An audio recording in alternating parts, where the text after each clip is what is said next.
Welcome to Riviera Rats, a Palme d'Or podcast. I am Bill. And I am the Antichrist. Okay, great. I was hoping he would be more interesting. But your name is also Greg. You're stupid, and I'm so happy to be here with you. Thank you, and you are also the Void. Yeah, well, we have been doing this long enough now. The tensions have arisen, and let's just get through this. I love talking about movies with you for 2 straight goddamn hours. It's going to be a blast. Greg, how are you? I'm doing okay, Bill. How are you doing? I'm doing okay. I think one thing we want to point out is that we forgot to mention the title of Drowning by Numbers in our last episode. I know that's something that you noticed after I had finished editing the show. Yeah, I caught that as well. And also something that happened since we last recorded is that the producer, Margaret Menegos, died, whose film, among many of the films she produced, one of them is today's Palme d'Or winner, so I thought it was worth pointing out that she was born in 1941. She actually died in August of 2024, but for some reason it wasn't reported until April of 2025. Did they just find her body or something? No, it could be that the family wanted to deal with everything privately before dealing with things publicly. When Setsuko Hara died, that was not reported publicly for like 2 years. So, I don't know. It's weird. I don't know. There's reasons for these things. Margaret Menegos also produced Coco, A Talking Gorilla, Danton, Pauline at the Beach, Europa, Cachet, Time of the Wolf, Amour, Happy End, and The White Ribbon. Of course, she worked with Haneke a lot. So this is an impressive career. Rest in peace. Mm-hmm. So today we are doing the 2009 Cannes Film Festival. Greg, why don't you tell us about that festival? Of course. This is a coincidence. The dates of this festival were May 13th to May 24th of 2009. And May 13th to May 24th is the exact dates that this year's festival is taking place between. Yeah. Just thought that was interesting and worth mentioning. Yeah. This is the 62nd Cannes Film Festival. At this festival, an honorary palm was given to Clint Eastwood. Also receiving an achievement award for his life's work was Alain Resnais. This coincided with his being in the competition with Wild Grass. Alain Resnais is a very decorated and celebrated auteur of the French New Wave. Bill loves Hiroshima, Mon Amour. And Greg is stupid. I don't know. I skip him in the buffet, let's just say that. But it's worth mentioning he won a Golden Lion for last year at Marienbad. He won a Grand Prix at Cannes for Mon Oncle d'Amérique. He's won a short film Oscar for a short documentary subject for a movie about Van Gogh, and various Silver Bears. I also love Cannes all honorary awards are given usually to people who've had a formidable career. Usually it means that they're older, and usually it's like, let's make sure we get this to them before they die. Cannes seems to be real obvious about it, where they're like, he's coming to the festival, he's 88, he's probably not going to come back. How often can we get old people to come to the Riviera? Just give him an award while he's here. Yeah, it's almost like a consolation for dying. And it turned out not to even be his last time in competition. Oh, so, wow. He comes back one more time. That's cool. Yeah. Here are some other things that happened that week of 2009 that I looked up. Minecraft had just begun in its original iteration as a game called Cave Game. The children who are driving movie theater employees crazy weren't even a gleam in their parents' eye when that happened. No, not even zygotes. The Sri Lankan civil war of 25 years finally ended. Oh. If anyone wants to give Marie Colvin her eye back, that would be nice. The Red Bull Beverage Company started the RB Leipzig Soccer Club. That's wow. For the soccer bros listening to us right now. And because it's worth mentioning, 2009 is also the year that analog television ended and the year that Bitcoin began. Oh. And the year that Obama won a Nobel Peace Prize for a poster. We're not Trump fans, by the way, in case anyone... Yeah, in case absolutely. All of you people out there with your either-or morality have a problem with the fact that we're poking fun at President Obama. Yeah. Also at this festival, There was a Parisian director named Paul Verhoeven, who is not that Paul Verhoeven. And if you look up that name, there's like 5 directors named Paul Verhoeven. I don't know why. I guess it's a rather common Dutch name. This guy was French. Obviously, he had some Dutch background. Anyway, in 2009, he made a film called Teenagers, which he submitted to Cannes, and it was rejected. He sued the festival and accused them of homophobia, which turned out to be the festival's first lawsuit in 2009. The director is 73. He wrote to the festival to ask why he was rejected and was accidentally copied on an internal email from the festival saying that they found him ethically doubtful. When you look up this film and look up stills from it, it looks like jailbait porn. It looks like something that would not be legal. And I'm not joking. Like, it looks like it's shot on Handycam, and it looks like these kids were snatched up off the street with the promise of candy. It's Long Island Expressway. It's that guy's world, not the movie Long Island Express. Which, by the way, that movie's just called Lie. I don't know why you always have to go in for the full lengthy title. But anyway. we love how hard you work. Everyone's going in for full length. Verhoeven's response was that he believed that his film was important enough to turn young people away from terrorism, suicide, delinquency, and homophobia. The festival spokesperson said that this lawsuit was ridiculous and that quality alone determined the choices. I could find no information on the outcome of this lawsuit, which means that they probably settled with him in some regard and made him go away. But yeah. And he was 73 in 2009, so I wonder if he's even still alive. But you gotta look this shit up. It is wild. Yeah, I mean, I would say let's share it on Instagram, but we'd get shut down. That's not a joke. Like, if you look it up, it truly does look like this. Yeah. Bill, won't you tell us about notable films in the other competitions and out of competition? Absolutely, Greg.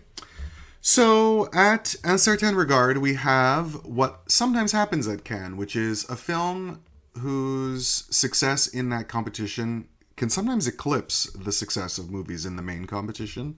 The winner of Un Certain Regard is Dogtooth by Yorgos Lanthimos, which is the beginning...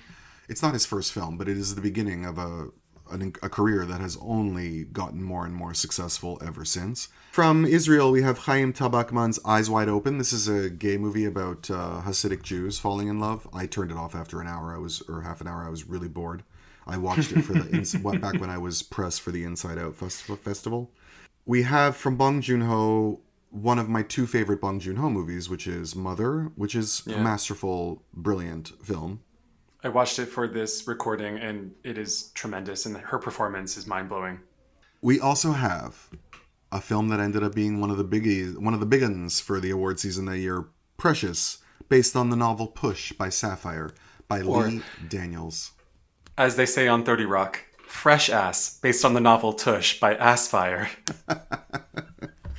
The presentation of this film at Cannes is the centerpiece of that whole controversy of Monique refusing to go to Cannes to promote it because they wouldn't pay her more, and it sort of sunk her career because she ended up on the wrong side she ended up on Oprah's bad side, which is, as it turns out, not a good place to be. But this is 2009 in May, so then it plays at Toronto in the fall and is a huge deal. Was it also at Sundance? I don't remember. But I remember my friend being at the Toronto screening where it started like 2 hours late for whatever reason, and everyone stayed and everyone waited and everyone loved it. I wrote a 20-page chapter of my undergrad thesis about Precious, so I don't need to belabor it here, but I find this movie like dreadfully neoliberal. It's bootstraps theory. She just needs to, get through her hard life and keep her chin up and keep on living for her son. Forget the fact that she's going to be dead of AIDS in like a year. Yeah. I also remember when I saw this film, it was at the Cumberland, and they said, just so you know, the heating's broken. So if you don't want to stay, we will give you your money back. And I said, that's okay. And I remember sitting through the movie with my full winter coat on for 2 hours while my nose dripped. Because that's the kind of movie watcher I am, Greg. I do the work. All right. Screening out of competition, we have Agora by Alejandro Amenabar, who had a great decade with Open Your Eyes and The Sea Inside, which he won an Oscar for, and the others. Agora was a bit of a disappointment. It's him getting even more of a budget than he had ever had before to make this ancient epic about Hypatia, I believe, starring Rachel Weisz in the lead role. And it played to a middling response at Toronto. I saw it at the festival at Roy Thompson Hall, where a man shushed me and my friend before the movie had even started because we were talking too loud for him. And were you talking with Sergei Lozhnitsa? and then the movie went nowhere and has been forgotten, and for good reason. Even though it is an interesting concept, it's about the fact that Christians ruin everything. It's about the burning of the Library of Alexandria, basically. We also have Jan Kunen's Coco Chanel and Igor Stravinsky. This movie came out the same year, more or less, as Coco before Chanel, which is a better film. But Coco Chanel and Igor Stravinsky is an interesting movie. It's about their romance. It's Mads Mikkelsen as Stravinsky and Anna Muglalis as Coco Chanel. And the most memorable thing about this movie is that it opens with a, I want to say, 40-minute recreation of the full performance of The Rite of Spring with dance and everything. I guess if they know the choreography, I don't know. We have Sam Raimi's Drag Me to Hell, which I still haven't seen. Oh, I love this movie. It's Really? I've seen it many times. It's Okay. it's like Is that the one that's based on the Virgin Spring? no, that's Last House on the Left by Okay. Wes Craven. This is the most slapsticky silent film like of his horror movies.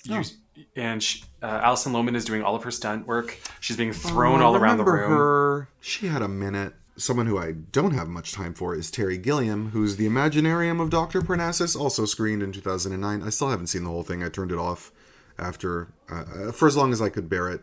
This was also one of maybe Heath Ledger's last film. I know that he died while they were making it, which is why he's played by like 5 different people. They had to sort of rejig the role. It's torture.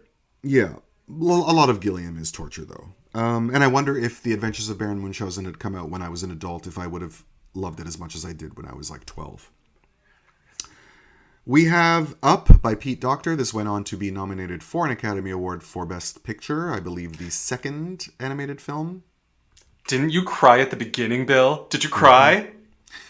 This is a film that I use very much as an example of how annoyed I am when people think a whole movie is good because part of a movie is good. And when you say, I thought that movie was okay. Oh, but the first 15 minutes. Yeah, great. The first 15 minutes are really great. But that is meaningless if the rest of the movie isn't also great. Or at least it's meaningless in terms of me calling it a great film. I would leverage the same argument against Wall-E, which is a better movie, but people, when they talk about Wall-E, they just talk about all the parts that take place on planet Earth where he's moving garbage around, and it's inspired by Charlie Chaplin. Once he's up in space with all the morbidly obese, it goes off the rails. That was my number 1 movie of that year, and I wonder if it still would be if I rewatched it. Special screenings, we have the, I believe, directorial debut of Fanny Ardant with Ashes and Blood. This is a movie I watched and I really enjoyed. And it stars Ronit El-Kabetz, who was in the band's Visit, a favorite actress of mine. She died of cancer many years ago, tragically, very young. She was incredible. And this movie is worth watching for her. It's an interesting film. This is one of 2 movies that Fanny Ardant is at the festival with. Right. I love her. And we have Malian filmmaker Suleiman Cissé, who made Yilin, which is a film you and I... Did you watch that in film class? That's how I discovered that film. Yeah, I watched it in the West African cinema unit. Oh, I watched it just in my intro to film art class, but yeah.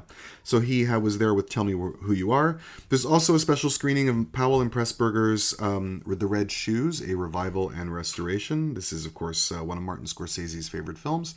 Someone once told me that they were at a screening of a nitrate print of this film, which would have been really cool. Nitrate screenings are fascinating because there's always fire trucks and firemen nearby, just in case things go awry. Yeah, it's a plot point in one of our movies in competition. That's right. The Academy Award for Best Picture of 2009 went to The Hurt Locker, which actually premiered at TIFF in 2008, but its release was held to the spring. No one was expecting it to be an award contender. It was sort of a surprise. And the Best Foreign Language Film of 2009 went to The Secret in Their Eyes from Argentina. This is their first win since 1985. Both films that won the Oscar for Argentina have to do with the Dirty War. The first one is much better, but I do like this film. It was later remade with Julia Roberts, set during post 9/11 sort of terrorist paranoia, and they don't quite equal it. and it's not as good a movie, but the original is good. It beat the Palme d'Or winner for Best Foreign Language Film. That's right. Which my friend Dave had a lot to say about, because we saw both in the theater.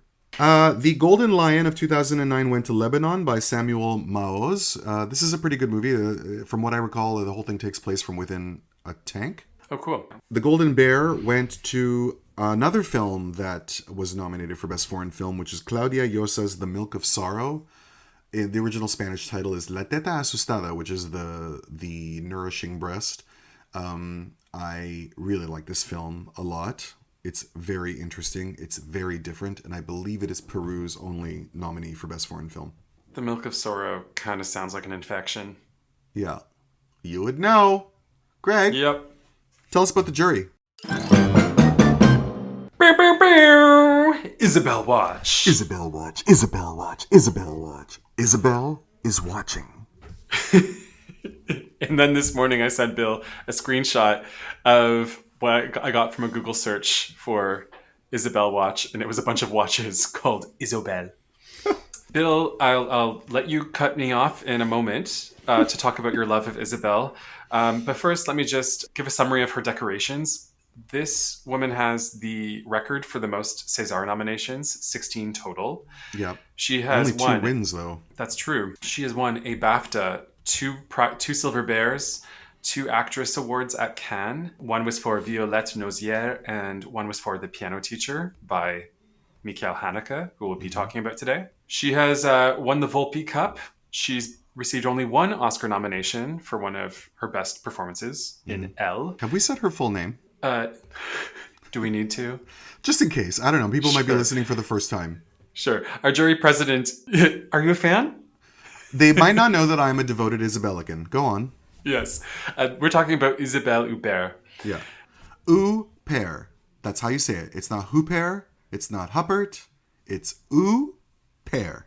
What did I say, Bill? You say it right. I'm just saying that in general, people say it wrong. Even like huge fans of her still talk about Isabelle Huppert, and it drives me crazy. Anyway, go on. And I feel like you said this before, does she have the record for the most appearances at the Cannes Film Festival? I believe I have read that. It is not something that I have verified, and I don't even know how you would verify it unless you literally go through every title of the film festival and count the number of times each actor has been in it. Although on the Cannes website, I believe you can click on actors and see when they've appeared in competition. So maybe that work has been done. From what I understand, though, she has appeared. She's like the Ken Loach of actors. She's appeared in competition more than everybody else. And how would you describe her performance style? It's subdued. It's contained. She's all about keeping it as internal as possible, because the less she indicates, the more you imagine is going on. She's a consummate film actress is what she is. She knows that a camera will pick up the slightest twitch of a muscle in her eye. She graduated from acting school. She started working right away. Her first television appearances are in the early 70s. Her first feature is in like 1972. So she's like 19. And then a year later, that same year, she's working with Claude Sauté. So she's working with huge directors very quickly. Her breakthrough as a lead is the La Dentelière, what's it called? The Lace Maker in 77, and then Violette in 78. The 70s is an era where like any excuse to get a woman naked, and that happens to her in a lot of films, and she does it with this sort of like guileless confidence. People have talked shit about her, and she's never had anything to say about it. I have a feeling that there might even be some kind of like neurodivergence in the way she reacts to people, at least publicly, because she just seems so unbothered. I mean, James Gray was on the jury with her. You'll talk about that in a second. But he called her a cunt. And then later she's like, I can't wait to work with him. We've worked it out. It's fine. And like he called her a cunt to the world. And she's like, who cares? So she's fascinating. She is fascinating. Something needs to be said about her physicality. Like she is such, she does describe herself as a slight frame. Yeah, but she's tiny. She's very small. A tiny person. And when we think of Isabel, we think of her in close up, and she has these Greta Garbo like still close ups. Yeah, but she's a very physical actress as well, and we don't give her credit for that. And one of the movies we'll talk about later, I'm going to bring up anyway. She just exerts so much strength and like in presence in a space. Yeah, and a lot of times the success of actors or people in the media anyway is a sort of luck of the genetic lottery. And in her case, it is that she has this mask that is perfect for film. You know, the way her hooded eyes and that mysterious mouth, you know, like there's just a shape to everything. Also, she's kind of one of those big head on a tiny body people, which also seems to photograph really well. And so, yeah, there is that as well. Our friend who's worked many TIFF festivals says almost all actors are bobbleheads. That's right. Yeah. Yeah. And I met her and she was lovely. But she didn't keep your pen, and that made you mad. She didn't keep my pen, and that really pissed me off. But yeah, she was really nice. And she was really good at being famous. She never looked me in the eye. But she always responded to everything I said. I just love her. I love watching her drink wine in L, just staring through people. And I would love her to be the president of my jury. Like, I would be fascinated to see how she mediates those conversations. But anyway. Also in our jury, we have Italian royalty Asia Argento, film royalty, I should say. Mm-hmm. She is the daughter of Giallo director... Giallo director Dario Argento. And she's also been in competition as a director herself. She's been in Un Certain Regard with Misunderstood in 2014. Yeah. But before that, she was notable as an actress. She'd been making movies in Italy since the 80s, though we in the US and Canada know her the most for Triple X with Vin Diesel. Yeah, we mostly know her for being one of Harvey Weinstein's rape victims and for being blamed for Anthony Bourdain's death. Yeah, I wrote here, she's distinguished as having been on both sides of sex scandals. Yeah. Well, yeah, because she was also accused of grooming a minor as well. Yeah. Yeah. Her most acclaimed Italian performances, I glean, are in Traveling Companion and Perdia Moce di Vista. Also in our jury, we have one of our favorite directors from Turkey, Nuri Bilge Ceylan. And this guy's like the Dardenne brothers. Whenever he shows up in competition, he wins something. Yep. But to list, he broke out in 2003 with Distance, for which he won the grand prize. Was back again in 2006 with Climates. Won Best Director for Three Monkeys in 2008, which I enjoyed. Is that the one where he's on the motorcycle with his wife? Yeah. Won the grand prize again for Once Upon a Time in Anatolia from 2011. Won the Palme d'Or for Winter Sleep in 2014. And then would be back in competition 2 more times with The Wild Pear Tree in 2018 and About Dry Grasses in 2023, which you and I saw together. Yeah. He's a master. He's one of the few directors who are still at the top of their game. I feel like I go somewhere when I watch his movies. Completely. Then the man who called her a cunt himself, James Gray, is in the jury. He is always a bridesmaid, never a bride. He's been in the competition 5 times, but never taken home any prize. Movies of his worth noting are The Yads from 2000, We Own the Night from 2007, Two Lovers from 2008, The Immigrant from 2013, Ad Astra from 2019, and the least of his works, Armageddon Time from 2022.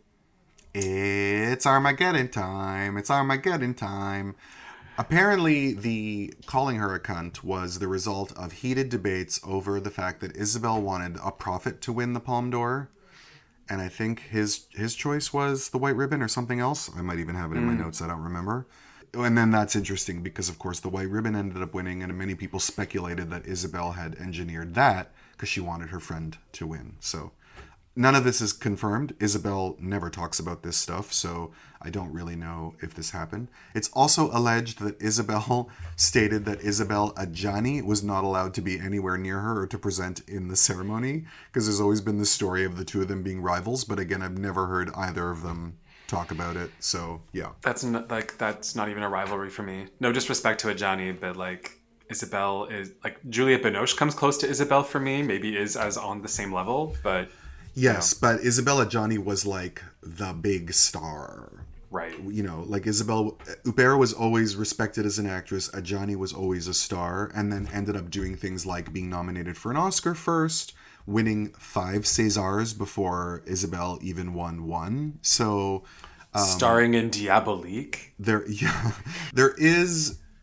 there is like material there to create the story of a feud, but I don't know if it's real. I also love the idea that beneath the cool exterior that Hubert presents to the world, that she's actually like a fucking mean girl wench in secret who's just like gnashing her teeth at all the other actresses, but I don't really know. I hope she's like the stepmother in Cinderella, where like she there's machinations there, but you never see her working away. Right. Like, yeah. Yeah. On our jury, we also have screenwriter Hanif Qureshi, whose most famous work and his sole Oscar nom is for My Beautiful Laundrette. Yeah. It's a film I love so much. I really need to watch The Criterion. I love that movie so deeply. Me too. In jury, we have Lee Chang-dong, who's been in competition a few times with movies all three of which I love. Yeah. Secret Sunshine, Poetry, for which he won Best Screenplay, and Burning. Great director, great screenwriter, makes movies that pine the human condition in a way I don't see other directors do that often. Yeah, I love Poetry. I love Burning, too. We've kind of all forgotten about that movie, and that's a shame. That's a great movie. Notably snubbed for an Oscar nomination for foreign film that year. In the jury, we have Taiwanese actress Shu Qi. I looked up her filmography. The one title that stood out to me was The Assassin from 2015. I like that movie. Yeah. Yeah. I still need to watch it. I think we will be in this podcast, will we not? We will. Provided we live long enough and you don't drown while canoeing. If I say it 3 times, I will make it come true. Beetlejuice. This is exciting. In the jury, we have Indian actress Sharmila Tagore, whose most notable work for cinephiles is The World of Apu, the third part of the Apu trilogy from 1957. She's also in one of my favorite Satyajit Ray movies, The Hero, which is not one of the ones people talk about when they talk about him, but it's incredible. And she plays like a journalist interviewing an actor on a train ride, and she's so good in it. Yeah. She's also remarkably beautiful. Well, I remember that from The World of Apu. I need to rewatch that trilogy. I always try to. Yeah. And then I watch all of Patser Panchali and don't go further. Yeah. Well, I mean, those movies are so beautiful, but they hit hard, They do. Yeah. And then finishing off our jury list, we have the thief of hearts herself, Robin Wright. Bitch. The best. Yeah. She's so great. Robin Wright's most known for being Jenny in Forrest Gump. She is the titular Princess Bride, and she's in House of Cards. She has like ripened to, I don't know a better word for it, but she has so beautifully in terms of just growing more complex and fascinating with age. Like we did take her seriously when she was a beautiful young blonde. There was something about her where you couldn't write her off as like a silly beach girl. And I always loved her. I loved The Princess Bride as a kid. And she's great in Forrest Gump because you understand why he's so devoted to her. Even though, as Michael Gebert brilliantly writes, that Forrest Gump is a movie in which he discovers everything that doesn't matter from the 20th century, and everything that does matter is something bad that happens to her. But like, what are stripper folk singers? And then she gets AIDS. But then, like, time passes. House of Cards, she's incredible in that show. So good. And then that movie Adore, which everyone really insulted, but she's actually really, really good in it. And I'm always so happy to see her and stuff. She also made her directorial debut with a movie called Land, which I did not think was good, but, she's welcome to try again. I respect her placement here. I think she is a noticeable intellectual. Oh, absolutely. Yeah. Bill, won't you tell us about the competition? All right, here we go. We're only 45 minutes in and we haven't even started the main part of the show. To start us off, second place for the Cannes Film Festival this year, the Grand Prix went to Jacques Audiard for Un Prophète, A Prophet. Jacques Audiard had been here with A Self-Made Hero in 96. We talked about this. He came back with Rust and Bone, Dipan, for which he won the Palme d'Or in 2015. Paris 13th District, I think that's called Les Olympiades in French. We talked about it for 2021. And then this past year, won the jury prize for Emilia Perez, which also won Best Actress, which later went on to win 2 Oscars and become one of the most talked about films of the award season because of its big-mouthed lead actress, as well as all the controversies it had around it and the fact that it had the most nominations of any film. which is amazing that was such a big breakthrough for him, because he has never made anything that I have seen that equals the level and power of what I think is his masterpiece, A Prophet, which is a movie that presents a French prison as a microcosm for this one young man's coming to power. He is, he's Algerian? What is he? Yeah, I believe he's Algerian. Right. And he goes to prison. He gets in with the Corsican mob, who sort of force him to work against his own Arab brothers. He grows in favor with them and ends up challenging his beloved mentor, played by Niels Arstrup, who some people might remember from Chantal Akerman's Je tue il elle, and who recently passed away. And who is terrifying. Yeah, and he challenges him for the control of the domain. It's one of those movies. Jacques Audiard, I always talk about how he makes these movies that are dazzling and not very deep.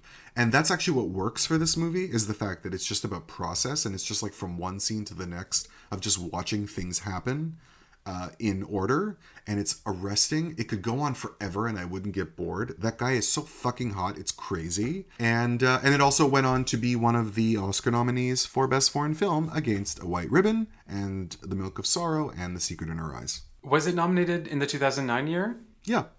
Okay, cool. Yeah. Yeah, I mean, he is one of the revelations of this festival. I would say it's him and the lead actress from Fish Tank who make the biggest debut here. I can totally see an award going to Tahar Rahim as the way that this movie gets its recognition, but Grand Prix also is suitable. The screenplay is really impressive. This plot winds and turns and never breaks our suspension of disbelief. Like, it never feels like I'm watching Oz. Yeah. I never know where it's going, and it's always shocking, and the suspense keeps cranking up. I mean, This is a movie where the most gory death happens at the beginning, and I'm still, like, gripping my seat. You also couldn't get me to hide a razor in my mouth if you put a gun to my fucking head. I would never... I'd be like, just kill me. I'm not doing it. I'm not doing it. Horrifying. The like, just almost make me suck everyone's dicks in this room. I plan on doing it anyway. It's an almost flawless movie. I would say the only thing it's marred by is, like other movies of its vintage... I just rewatched A Serious Man. I can say the same thing about that. Audiard suffers from trying to keep up with new technologies that are not yet good. And there's some CGI moments in the movie during some dream sequences that I found distracting. But like, that's only enough to take it down like a half star. I still think it's pretty close to perfect. Our jury prize for third place is split between two films. And the first one is Park Chan-wook's Thirst. Park Chan-wook had won, was it the second place for Old Boy, or was it another jury prize? Yes, he took the Grand Prix because the Palme d'Or that year went to Fahrenheit 9/11. Right. So yeah, he won the Grand Prix for Old Boy in 2004. He comes back with The Handmaiden, which I still haven't seen, despite the fact that it is on like 17 different streaming services, and I have a file of it on my computer. Same, I don't know why. Same. And 2 years ago made Decision to Leave, which is a movie that I really liked. Thirst is his vampire movie made in the wake of the popularity of vampire movies in the late 2000s. This movie, I didn't love Old Boy. In fact, I don't even know if I really liked it all that much, although I haven't seen it in a long time. So I didn't know what to expect with this film. And I remember watching it at the time. Most of the films in this competition I actually watched at the time. So a lot of this was revisiting things for the first time in many years when we prepared for this episode. And I rewatched it. And I didn't like it nearly as much. This movie hasn't aged well for me, and I don't know why. It's about a priest who's helping out with a leprosy epidemic, or a leprosy-like disease. And he helps by taking an experimental vaccine that ends up infecting him with vampire blood. And he finds that despite the fact that he wants to administer to people's souls, that he has this desire to sneak into hospitals and drink from the blood bags of patients. And then there's this relationship with that young woman, and there's a lot of cool sequences in this movie, but I don't know, watching it this time, I just felt like it kept going on and on and on and on, and I lost interest in it early. When I was watching it, I was having the worst deja vu. I must have watched it over somebody's shoulder on an airplane, because I was seeing scenes where I was like, I've seen this before. It was bugging me. I think this movie is fun, but ultimately sort of inconsequential. It goes through my digestive system rather quickly. I think there's one fantastic supporting performance from Kim Hae-suk as the older mother character. Yes, amazing. Yeah. She's amazing. The close-ups of But her I also face. feel like that's a character that I see a lot in Korean movies. Totally. Yeah. I find nobody does photographic acrobatics like Park Chan-wook. Like Yeah. he executes some scenes where I wonder, like, how did I get here? Like, how am I seeing the scene from this vantage point? Like, Yeah. what crane got here? And so it's a dazzling movie. CGI has not aged well, and the last act, it just seems it feels like it's just going through the motions. Like, and then this has to happen, and this has to happen, and this has to happen. Yeah. Yeah. I did not need it to win any awards. I did not need this. In fact, I know two other films in this competition that I would easily have split the jury prize with, if not given to solely. But, Yeah, I've got three in the competition that won nothing. Right, yeah. Or, sorry, Better Than Thirst, because the other jury prize winner is one that I'm very well behind. Andrea Arnold made her feature film debut with Red Road in 2006, for which she won the jury prize. She comes back with Fish Tank this year and co-wins the jury prize. She actually comes back again with American Honey in 2016 and wins another jury prize. She has 3 of them. And then last year made Bird, which won nothing. I think her big breakthrough, of course, was winning the Best Short Film Oscar in 2004 for Wasp. That was the year that, do you remember the year that they had people accepting from the audience, like where you didn't go up on stage? Oh, that's brutal. I Save don't remember time. that. Yeah. So Kate Blanchett's standing in the aisle, and then, yeah, you just get up, and you're right there. And then once they realize it still didn't save time because they haven't cut out all those goddamn montages and Lord of the Dance. So they're like, maybe we won't do this again. Anyway, so Fish Tank is her second film. I love Red Road the most. I think that's still her best, but I like Fish Tank a lot. This is a film about a young woman growing up in an Essex council house, a council flat, I should say, dealing with a mom who, I love the way she presents the mother in this film because she's clearly like, a young woman who just got pregnant without really thinking about it and doesn't have a lot of direction in life, but she's also not a monster. Mm-hmm. She's just like from the wrong side of the tracks, and like there's no demonizing of that woman. She's just who she is and where she's from, and is having a relationship with a man. I don't know if the mom even knows that he's married. I don't get the impression that she does, but it turns out he's secretly married, living a middle-class life with a wife and child, but having a good time with this Essex council flat woman, and then having this interesting congenial relationship with her teenage daughter that, of course, one night goes a bit too far, which would be a problem for us if it wasn't Michael Fassbender at his absolute hottest and making us wish we were also a teenage girl. I wanted to ask you about that. I want to ask you 2 questions about this movie, which, by the way, works for me. I love this movie. Yeah. The first is, we talked about last summer, the Catherine Breillat movie. Yeah. And how we see this woman having sex with a minor, her Yeah. stepson, and it's clear that it's hot for them, but it's disgusting for us. Yeah. But more importantly, it's not moralized. It isn't sensationalized for us. In this movie, the sex scene is sensationalized, and I wonder if it's because we're supposed to see him from her vantage point, or is it just because Andrea Arnold can't help herself and let us see those cum gutters in perfect lighting? I think both are true. I think that it is from her vantage point. She does make sure that we find him sexy from the moment he walks in. Where his jeans are pushed down a bit too low when he walks into the kitchen and he's not wearing a shirt, so that there is like a female gaze basically upon this dewy young man. I think she's also emphasizing the force of this experience for the first time. I think that's what I feel. I don't find that scene sexy because it is not just because it's problematic morally, but because the way it all happens, it's just not sexy to me. But I'm looking at him, so of course I find it hot because I'm looking at him. And that's also a difference with Last Summer, which is that movie had 2 people that I don't want to have sex with in either case. So, there is that difference. But I do feel the sense of like this sudden intense intimacy. The reason why you're not supposed to have sex with really young people is because when we were that young, we thought we were ready and we really weren't, and we didn't know it until we did it. So at least it wasn't as problematic when we were doing it with people our own age, because it's just a whole different ball game when you're doing it for real. And I feel like that's all there. My other question for you, when the movie Cow was released in competition last year, Andrea Arnold's latest feature, Bird. some critics I called it cow. I'm Bird. not cutting that out. Bird, starring Barry Keoghan. Some critics grumbled that Andrew Arnold does poverty tourism a bit too much. Right. I am less initiated in her work. This is actually my first outing with Andrew Arnold, other Okay. than an episode of Big Little I Lies. don't think that's true at all. She films it Okay. like she's from that world. And like I Okay. said, the way that she films, the way that she portrays the mother, she's just who she is and where she's from. She's not Yeah. failing. She's just getting by because that's how people in that world get by. I think a lot of people make that criticism partly because it's a great way to get attention by making that criticism, because it's just a great position to stand in. I think it's also because she makes movies about people in a world you don't want to be in.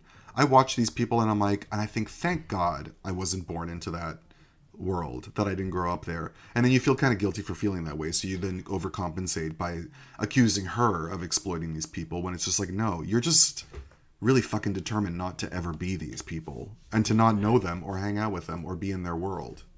It's us projecting onto her that we're disgusted seeing people walk around in public in pajamas. Yeah, basically. Katie Jarvis's character is 15 in this movie. She was actually 17 while she filmed the film, and possibly pregnant because she delivered a baby before the movie was released at Cannes in May of 2009, which was a month and a half before her 18th birthday. Interesting. Speaking of Michael Fassbender, the Best Actor prize did not go to Michael Fassbender, but it did go to his film. One of the breakout stars of 2009, a wonderful actor named Christoph Waltz from Austria, who had made like 100 billion movies before this, and I'd never seen any of them, and neither had anybody else.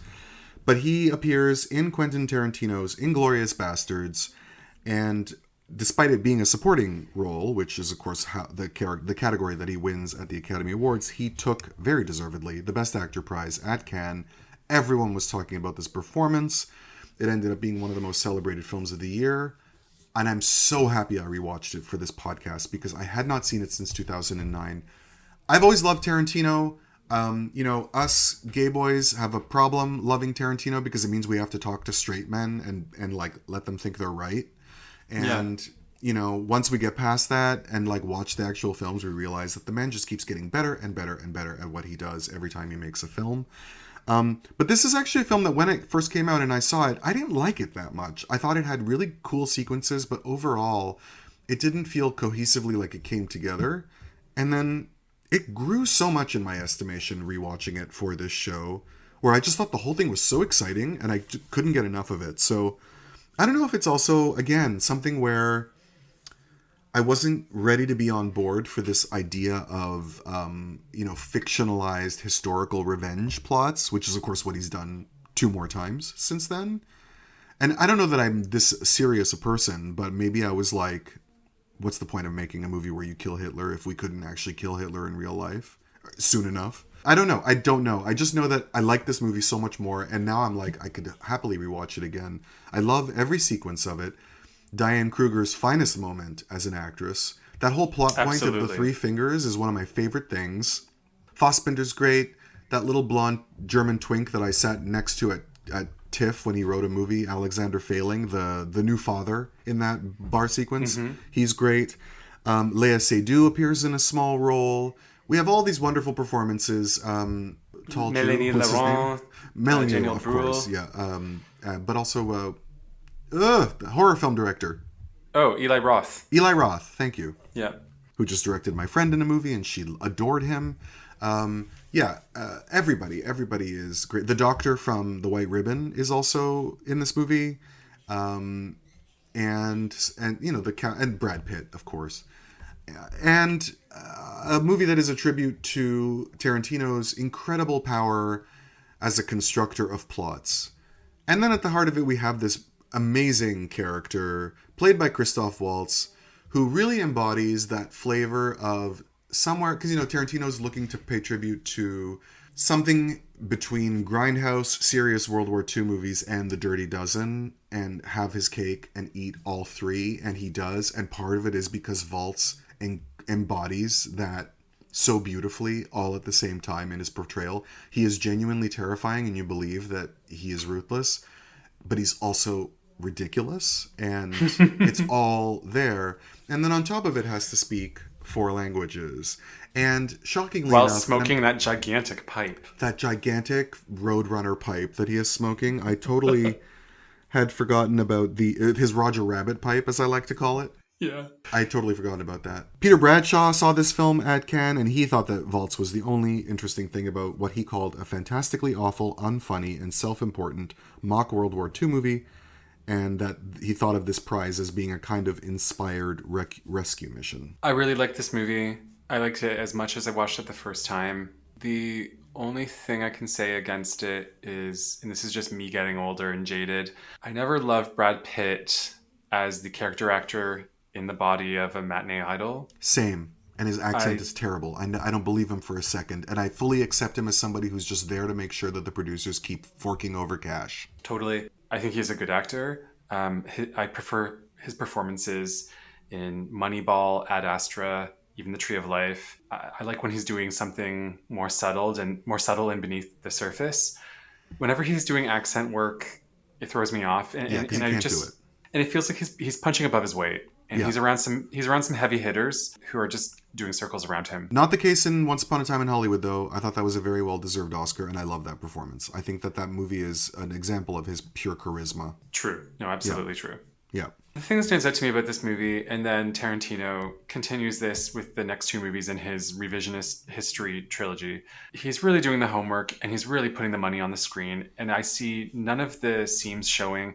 If there's any post-production recoloring happening, if there's any CGI that's making modern streets look like old times, I can't see it. Yeah. I mean, he's a virtuoso. I don't have to say this about Tarantino. Yeah, another movie where it's like the big stuff and the small stuff, you know, as you say, the recreation of the era, but also little details like the sound of him eating that goddamn strudel, which pisses me off so hard. Putting out the cigarette in the strudel really stressed me out. It's also Tarantino's incredible talent for raising the stakes, which is probably best seen in the bar scene, where you're like, oh no, this. Oh, okay, everything's okay. Oh no, wait. You know, like making the one guy shut up, but then there's another officer who's like of a higher rank also in the room. Like that whole sequence is fascinating. Yeah, that scene was my takeaway as well. And the choice to just kill off a character who had just been introduced. Yep. Also, a habit in a lot of movies at the festival this year, and this is the only film where I allow it, is movies with chapter headings. How do you find it in this movie, though? In this movie, it's fine, because Tarantino knows what he's doing, and it's part of the humor. But Lars von Trier is pretentious, and, like, anyway, there's too much of it this year. Absolutely. I would say I don't welcome it in this movie either, but I'm plucking pussy hairs. You know, that's not enough to really, like, to not recommend it. Yeah. The biggest problem is whenever you're doing chapter titles, you're choosing a font. And you know how I feel about fonts. Rarely done right. Yeah, rarely done right. The Best Actress prize, speaking of Von Trier, goes to Charlotte Gainsbourg for Antichrist by Lars von Trier. This movie receives a special anti-award from the ecumenical jury, which usually awards a film that promotes spiritual and humanist values, but for this one gave it the anti-award for its seemingly misogynistic views. Von Trier's response was that he loved women and understood her better than him. I don't think that this movie is misogynistic. I think it's just pretentious and boring. And I think that Lars von Trier is treating us all like we're idiots by celebrating his own personal vulnerabilities by always putting them into the character of a helpless woman. Although she's a lot less helpless than the usual, you know, the sort of pathetic waifs that he usually makes movies about.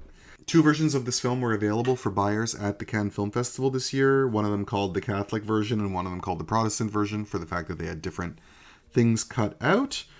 And at a press conference, von Trier was asked by a journalist from the Daily Mail to justify why he made this film, and he responded by saying he found the question strange, since he considered the audience as his guests, not the other way around, and claimed to be the best director in the world. Have you seen Peter that clip? Bradshaw writes, what? Have you seen that clip? No. If you were in that room, you would be so, like, hiding. But that's under how your it is shirt. with him, though, is that he always thinks he's a lot funnier than he is. He doesn't pay attention to the reaction, and then he doubles down. But the cringy moment is actually the journalist. Like, the journalist is like, well, we'll see about that. Wait till I ask you the question that's going to break your brain. And then you can feel all the other journalists being like, oh, dude, you didn't have to say the quiet part out loud. There's always one. And now having dipped a toe in that world, I can tell you that the things that people have to do to justify being the journalist in that room are a lot less than you would think. So, yeah. The Best Actress prize went to Charlotte Gainsbourg for her mostly ridiculous performance in Von Trier's mostly ridiculous art house horror nightmare, writes Peter Bradshaw. Tiresome but often technically brilliant cinema hoax. Peter Bradshaw believed that this movie was going to win the Palme d'Or because he said Von Trier's deadpan combination of extreme shock and hyper-emotional female martyrdom has always gone down an absolute treat with pundits and juries at Cannes who, he believes, have never entirely grasped Von Trier's twinkly-eyed Mickey-taking, as he writes. He felt that there was a pro-Antichrist element on the jury who were placated by this acting prize by giving her Best Actress. I hate this film. I've watched it 3 times now. Oh, God. Like, I only watched it once willingly, and then the rest were just circumstances that brought me to it a second and third time. I would normally tell you I would love to watch a movie where we get to see Willem Dafoe's big dick, even though it's not real, because that's something I live for. Yeah. But this movie is so boring. It's so gross just to be gross. And it's so obvious thinking that it's so brilliant. And I like a lot of other Von Trier. I like Nymphomaniac much more than this. But I think this movie is so fucking pretentious. I've said that already. I'm sorry. I love Charlotte Gainsbourg. She is a child of European art, of European cinema. You know, her famous singer-actor parents. It is appropriate that she has a Best Actress prize. And it makes sense to me that this is the one, given that it just has her doing so much. Mm-hmm. It's just a shame that I hate the movie. And I probably could have still picked a better Best Actress candidate from our selection. But, yeah. Well, I'll highlight, too, when we get to those. I don't think her performance deserved it, though she is doing some quality work in a Hollow movie. Yeah. I don't discredit her for the fact that the movie sucks. I personally love her performance in I'm Not There. I think about that all the time. Oh, interesting. I know it's Cate Blanchett who got all the credit because she's playing Bob Dylan, but Charlotte's scenes with Heath Ledger are so like quietly beautiful. Well, she has a skill for that's almost Isabel-like, which is that she can just sit there and react, and you're you're mesmerized by it. It's partly because she's so beautiful in a way that I find arresting, because she's not flawless, and that makes her more beautiful. But like just watching her feel and think is fascinating. And what's interesting is that this movie actually gets in the way of everything that's the best about her. You don't have a lot of opportunities for her to emote on camera. It is just her doing these ridiculous things like freaking out, cutting off her own clitoris, all this nonsense that is actually her at her least interesting. A girl can wear jeans, cut her hair short. Yeah. I had no place where I could put that. I just had to drop it right there. It's also a movie that's pretending to really be about something, and it's not really. It doesn't investigate themes. It's just shock value. But that's almost all of his movies. Yeah. But sometimes the shock value is so charismatic that it doesn't matter. And sometimes the gimmick is worth watching for the time length. Like, right. I'm in it for all of Dogville. But by the time we got to the clitorectomy, I wasn't angry because it was so shocking. I was angry because it was so redundant. Also, you can just do that without looking. I mean, come on. Like, at this weight that I'm at, I can barely find my knees, let alone, find my clit. The power of suggestion is, like, so underestimated with this director, because I am mortified when I watch what Isabel does in The Piano Teacher, and I'm just looking at her face. Yeah, and it's because you care about her, and also you're engaged and interested. None of that is happening in Antichrist, because of course Antichrist does not let us know who these people are as people. They're just figures from the beginning. All right. Best Director goes to Filipino filmmaker Brillante Mendoza for Butchered or Kinate. I just don't understand. So I have seen a number of Mendoza's films. He did the movie Service before this. He was also in competition. He comes back with Ma Rosa in 2016, which is actually a movie that I thought was pretty okay. I did not see Butchered until we watched it for this podcast. I'd never seen it before, and I'd been curious to see it because I thought maybe this is one where I'll get why he won Best Director. A couple of years after this festival, he had a film at TIFF called Sappy. I think it's Possessed. It's about demon possession.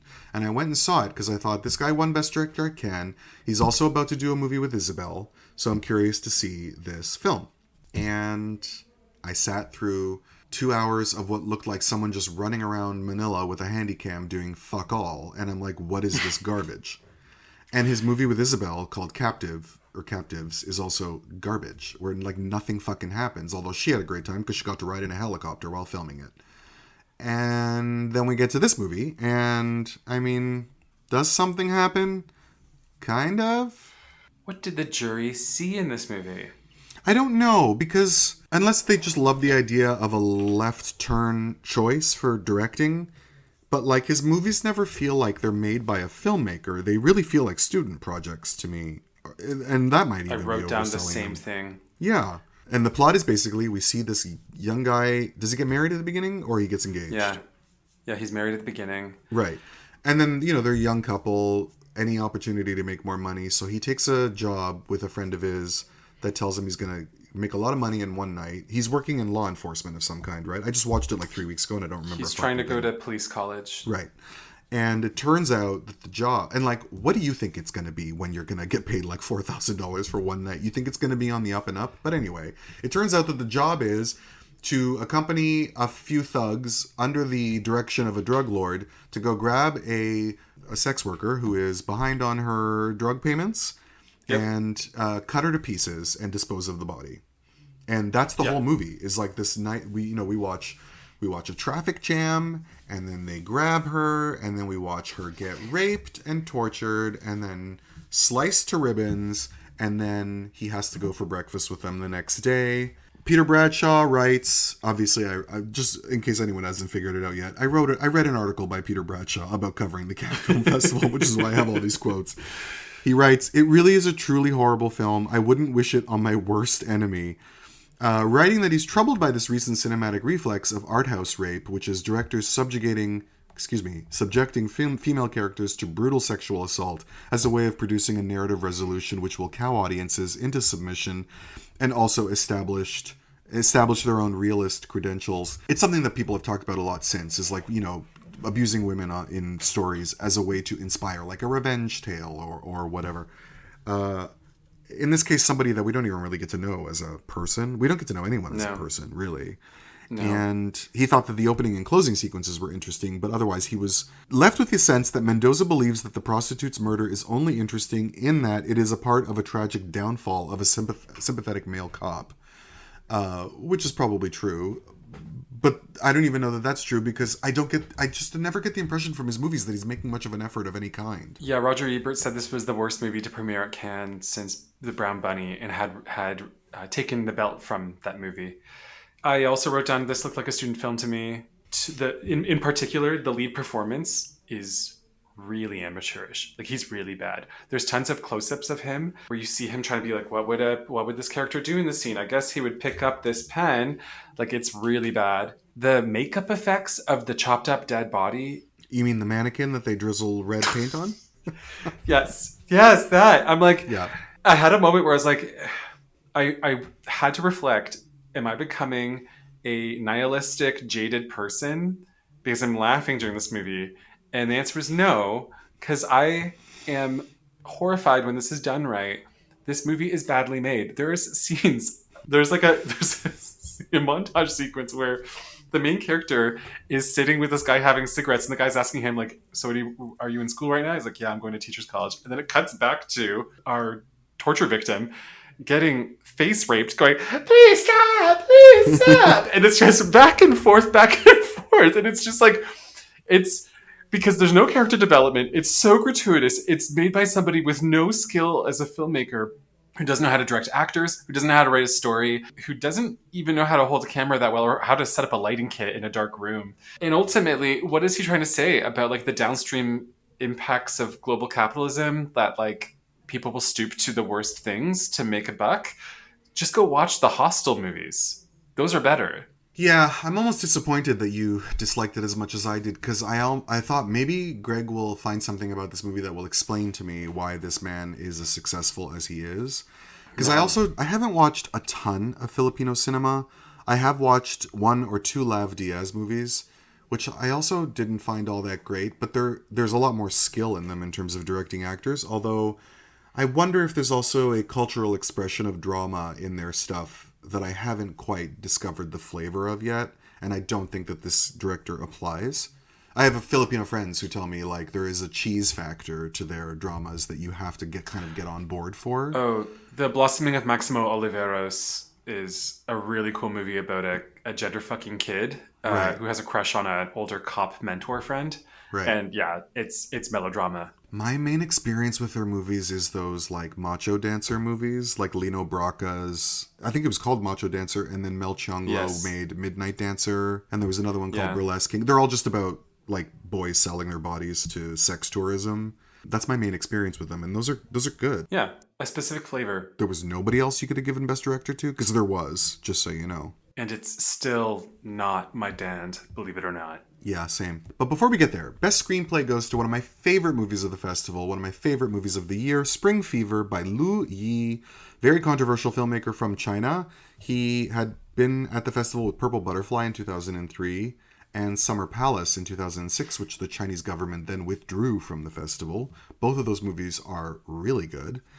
And Peter Bradshaw didn't like this movie. He called it disconcerting and uninspiring. I love it. I saw it at TIFF, and that gorgeous, grainy, rainy imagery on a big screen was such a pleasure to indulge in.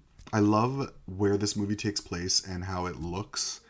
Mm-hmm. And you have these really fucking sexy guys getting it on in this film, which is about we begin with a couple, two men who run away to a cabin in the woods to have very hot sex.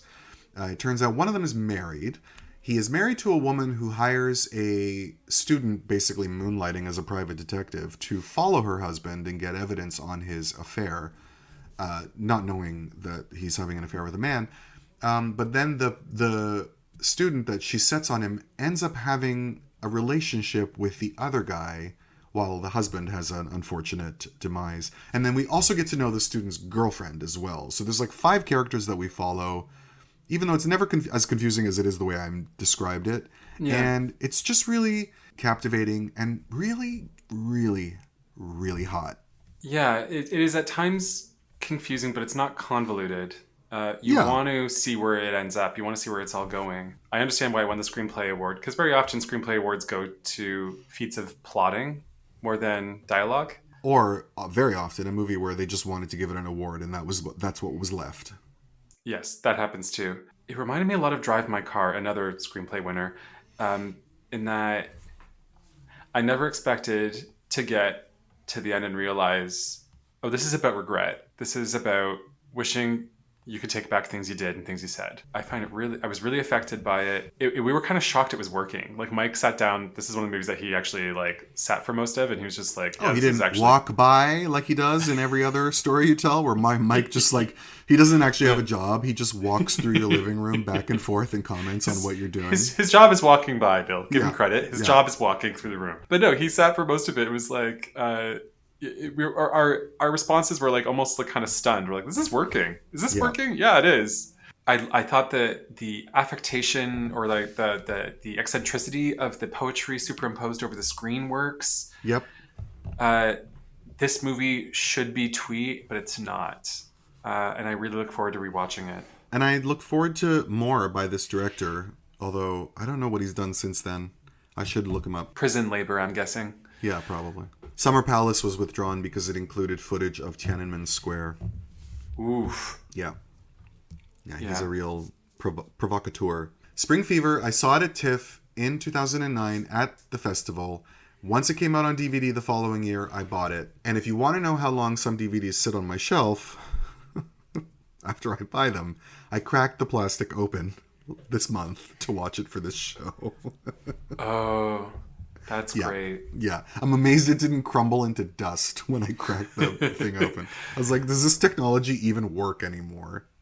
I have some books like that. Yeah. I have a roll of film I haven't developed since I took those photos in 2004. But wow.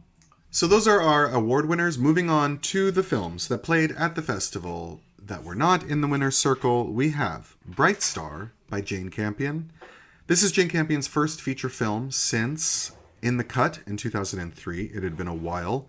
And actually, Her next feature film after Bright Star is The Power of the Dog. So there's a huge break in between where she does some television. She does that Top of the Lake show, but also becomes one of those amazing filmmakers who has trouble getting their work financed the way all the great artists do. Bright Star is about the romance between not Fanny Bryce. Braun. What's her name? Fanny Braun. Fanny Braun and John Keats. Keats is, of course, the early 19th century poet who makes me think of the scene in Enchanted April where Joan Plowright talks about having known T.S. Eliot. And the woman says, "Oh, did you know Keats as well?" And she says, "Keats? No, and I didn't know Shakespeare or Chaucer either." Which was her Oscar clip. Abby Cornish is the star of this film as Fanny Braun. She is also a rapper named Dusk. I did not know this until I Googled her because I was wondering what she was up to. No. Yeah. She also has a throwaway part in 3 Billboards outside Ebbing, Missouri. Yeah, I mean, she kind of was breaking out in the late 2000s. She's also in Madonna's movie, W.E., which I saw at TIFF. Thank you for coming to my film, W.E. Well, she was so big, she made that list. You know, the Rising Stars, like Hollywood, the Annie Leibovitz Oscar issue photograph that's on the cover of Vanity Fair every year. Yeah, and like, I liked her in everything I've seen her in, but watching this movie for the first time in years and looking back at her, I can't say that I really regret that not much more. I mean, she's still working. She was on that Jack Ryan show, but I don't know that I regret terribly that she didn't fulfill that promise. You also get the impression she's in this movie because she has Nicole Kidman qualities that Jane Campion is tapping into, because that's just her kind of female heroine. Anyway, Fanny Braun meets John Keats. He's an impoverished poet. They have sort of opposite personalities, but they fall in love. She's a clothes horse. She loves to make her own clothing, which results, of course, in another Oscar nomination for the late, great Janet Patterson. And I love the clothing. Her best work. The clothing is fantastic in this film. She lost to Sandy Powell for the young Victoria. It's a tough year. I can't say Sandy Powell didn't deserve it, but I really wish like there could have been a tie. Well, and also looking back, it's like Sandy Powell already had 2, so it would have been great for Janet Patterson to win at least 1. The problem is also nobody watched this movie. I also love, they're in West Hampstead in this movie, which is basically like, at the time it's a separate part from London, but it's basically like a suburb of London. And in this movie, it looks like they're in like the middle of the countryside, because that's just what the world looked like in the early 1800s. I love this film. I think it's delightful. It's a very different film to me now than it seemed to me at the time when it came out. It just strikes me very differently, but I do love it. I think it's so charming, and I think it's so matter-of-fact. It's also an interesting film because Jane Campion breaks out with The Piano and with The Portrait of a Lady, these movies with these like really incredibly overwhelming, aesthetically powerful sequences, these beautiful, like camera movements and big emotions.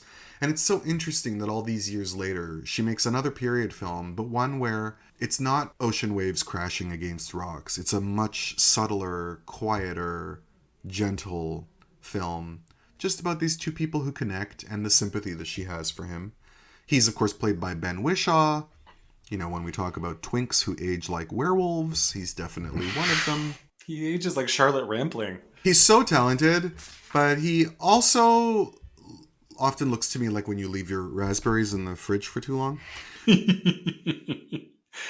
And the romance in this film is basically based on what we have gleaned from the letters left behind and then whatever Jane Campion makes up in the meantime. Fanny bequeathed her letters from Keats to her children, but none of hers to him have survived, because who was he going to leave them to? He died childless and whatever, and I think a pauper.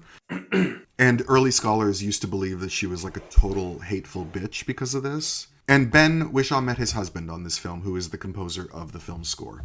That's the other thing I wanted to talk about this film. Jane Campion cast Paul Schneider, is that his name, who plays the friend? She saw him in the assassination of Jesse James by the coward Robert Ford and really liked him in that, and she cast him in this based on that. He's also really good in All the Real Girls by David Yes, Gordon he's Green. very good in that. One of the best drunk scenes I've ever seen on film. I appreciate you mentioning that this movie's working in a different scale than her earlier works. It's not grand. Instead of the sounds of like many trees blowing or waves crashing, and instead of this elliptical musical score, we get the sounds of birds chirping on a sunny day and this daylight photography in living rooms, and they're stakes, but they're different. It feels more it's just every day. mortality, you know? Yeah. This moment we have to love each other is brief, and let's just, you know. I love the children, the younger siblings of Abby Cornish in this movie, which is not something I say often about movies. No, she's great. Just looking like a little pixie. Yeah. I love Carrie Fox in this. Never thought I'd say that. Wow. My, how the worm begins to turn. Growth.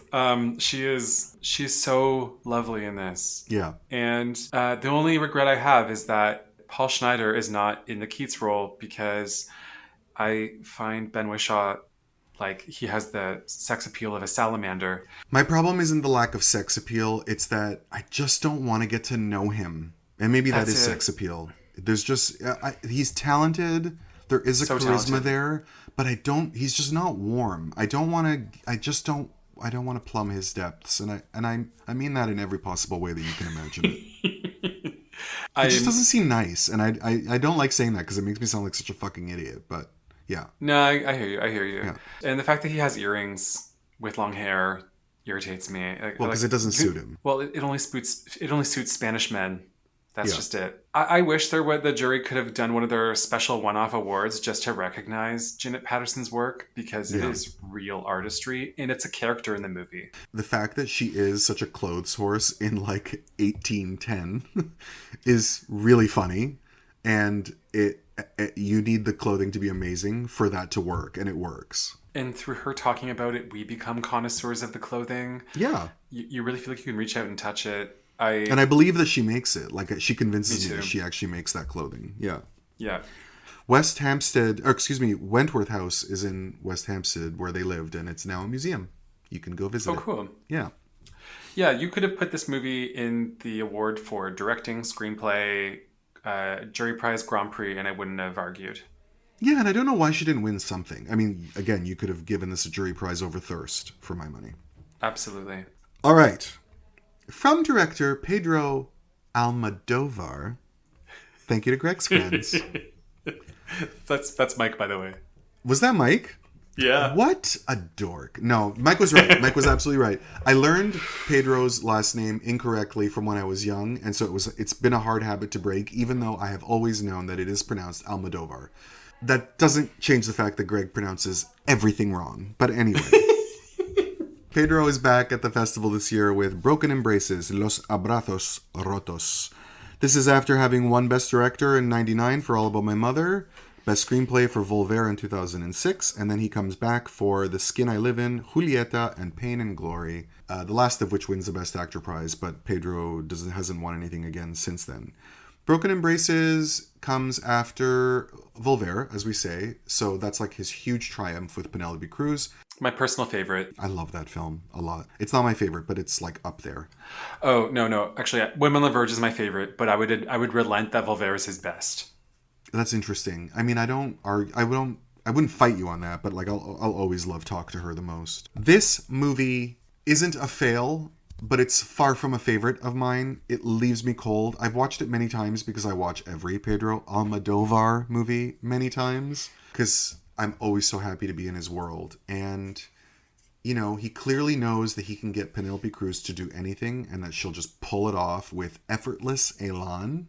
But something about it doesn't quite come together. It's the story. It's another one of these stories of, like, you know, narratives within narratives, flashbacks, truths revealed, all this stuff. The main character is a filmmaker. At the beginning of the film, we find out that he's blind, and then we flashback to before he was blind. He was blinded in an accident when he fell in love with the lead actress of his film, who was the girlfriend of a high-powered businessman who was funding his film, who had her in a very... I mean, there's open references to Buñuel's Tristana in this film. There's open references to many movies in this film. A lot of it's Buñuel. The fact that her hooker name is Séverine, which is the name of the main character in Belle de Jour. Callbacks to Peeping Tom. There's a subplot in this film where he reworks Women on the Verge of a Nervous Breakdown, sort of an alternate version of it, and uses the title that he was originally using for Women on the Verge, which was Chicas y Maletas, which is Girls in Suitcases. There's also a poster for Parallel Mothers on the wall. I don't know if you noticed that. There's often posters for future Almodóvar movies in his movies because, you know, he's always working on his screenplays a long time in advance of finishing them. There's a poster in Bad Education on the wall that says La Abuela Fantasma, which is the ghost grandmother, which is Volver. Cool. That's a common thing, yeah. There's a lot of people from his earlier films in this movie. We have Kitty Manver, who is the Madame Mylène, who is the abogada feminista from Women on the Verge. Does Chus show up? Yes, Chus has a brief part in the fake Women on the Verge. This is actually her last time working with Pedro before she died. She lived a few more years, she made a few more movies, but this was the last time they were together. She looks like Mr. Magoo, and I love her. The best. She's so talented. And then we also have the usual cameos by Esther Garcia and Agustin, his brother, who are his producers and always have bit parts in his films. We have this gorgeous sequence filmed on the Canary Islands. There is so much going for this film. And then we also, at the heart of it, we also have Angela Molina is in this movie. She was in Live Flesh, and she's like a huge, huge star. That guy who plays Blanca Portillo's son is really cute with the bad teeth, Tamar Novas. And his friend at the club is hot too. Yeah, but GHB doesn't make you OD like that. Okay, I wondered about this. I wanted to ask you about this. I'm like, does a combination of drugs hit you that fast where he just takes a sip and out? Yeah, I knew you could answer this question. You'd have to mainline it. If you want to take drugs to work the fastest, you inject it. Secondarily, you would... because it goes right into your bloodstream as opposed to going through your stomach first. And then further down the spectrum, I forget the order, you would hoop it, like boof it up your butt or snort it. Because that also goes faster to your bloodstream. Yeah, and then way down the list is ingesting it. Anyway, I'm sorry, I've been rambling because I wanted to get through my notes before getting to the point, which is that the best thing about this movie is that it has an incredible performance by Blanca Portillo, who had just been in Volver, and she's so good. But we're building up the whole movie to that scene where she's drinking what looks like a very delicious gin and soda. Oh, yeah. I get thirsty every time I hear those ice cubes clinking in her glass. It looks like a Tom Collins, too, which are also delicious. But anyway, we're building up to the revelation of the secret that she's going to reveal in that scene. And it just ends up not being all that interesting, whatever the secret is. Not in terms of the layering of the story and what is hidden and revealed, nothing is particularly interesting. It's a beautifully filmed movie, but it's not a passionate movie. It doesn't have much passion to it. Part of it is him, Luis Omar, who is not ugly, but he's not like, he's not super sexual enough for the role. Even though I like that opening scene with the woman who helps him cross the street. We talk a lot about tits we don't want to watch. That girl's got tits I would happily watch for days. She's got real nice tits. But he's just something, I don't want to say not sexy because he's not gross, but he doesn't have like the right vibe. In terms of, when you talk about how Almodóvar always knows to pick these straight men with BDE to play the lead roles in his film. Yeah. And he's not one of them. There's a reason why he's so appropriately cast as the self-hating pedophile priest in Bad Education. So that might be part of it. There's a lack of chemistry with him and Penelope Cruz. The fact that they need to be together at against all odds doesn't really make sense to me. I keep waiting to find out that she's using him for the sake of her career. And it's always a surprise to me every time I watch it that she actually really was in love with him. It's like it's like a 75% movie, where like everything is like right there in place and it just never fully comes together. Yeah, I completely agree. It's mid-tier Almodóvar. I'd place it somewhere below I'm So Excited, which I like significantly more. Like it's quite a drop after that. I like Julieta more than this. Oh no, all of his adaptations I loathe except for Live Flesh. Okay. The main standouts for me in this are Penelope and Blanca Portilla, but the plotting goes off the rails. The last act is very tacked on. It feels like he's making it up as he goes, like he's writing the script on the set. And the abusive husband is not enough of a villain, and I think there might be a problem here that Almodóvar's world doesn't have villains. He has flawed human beings. That's right. And so when he tries to go there and make somebody this arch, it flounders. But I would rewatch it. Oh, I mean, I've watched it like 4 times, and I would watch it again. I also love Lola Dueñas, who is the lip reader. She's so great. And she's also in Volver in it, and she's in I'm So Excited. Yeah, she's so great. That woman is so talented. I love her face. Same. Speaking of face, from Taiwan, we have Tsai Ming-liang's Visage, or Face. This is a movie that he was commissioned to make for a celebration of the Louvre Museum, and it's filmed for the most part, inside the Louvre Museum. Tsai Ming-liang is a very esoteric filmmaker. He's a real challenge, and he is someone very, very dear to my heart. He had been to the festival with The Hole in 98, which we'll actually talk about very soon, and which is my favorite of his movies. We're going to talk about The Hole? Oh, yeah, Greg, let's make the joke. Had to. Yeah. He also was in Cannes with What Time Is It There in 2001, which is his first film, I believe his first film made partly in France. This movie is... I mean, does it have a plot? There is something involving the production of a film of Salome and a producer who's like looking for people and a model who's working on it. And the director has come from Taiwan to make it, but his mother back home is really sick. Tsai Ming-liang has made even more daring films since then. I saw a film of his at TIFF where people stared at a wall for literally 15 minutes. And I loved it. I just love his aesthetic. This is not my favorite of his movies, but I actually really like this film. I know you talked about this gross food in this movie and these crazy cameos by Jeanne Moreau, Nathalie Baye, and Fanny Ardant is so great in this movie. Jean-Pierre Léaud, which, by the way, he's only 65 when he makes this movie. Like, what has that guy done with his life? Because... French living. He smokes. Yeah, because he was like cute Twinkie in the 60s, 70s. And then just like this gross old man and nothing in between. My impression from watching French movies is that they just eat bread and smoke. But like there are times when he lifts his hands up to his face and his hands look like a 90. Do you know what I mean? Oof. But that's usually an illness, like a sign of illness. Like maybe he suffers arthritis or something. I don't know. Arthritic would be my guess. Yeah.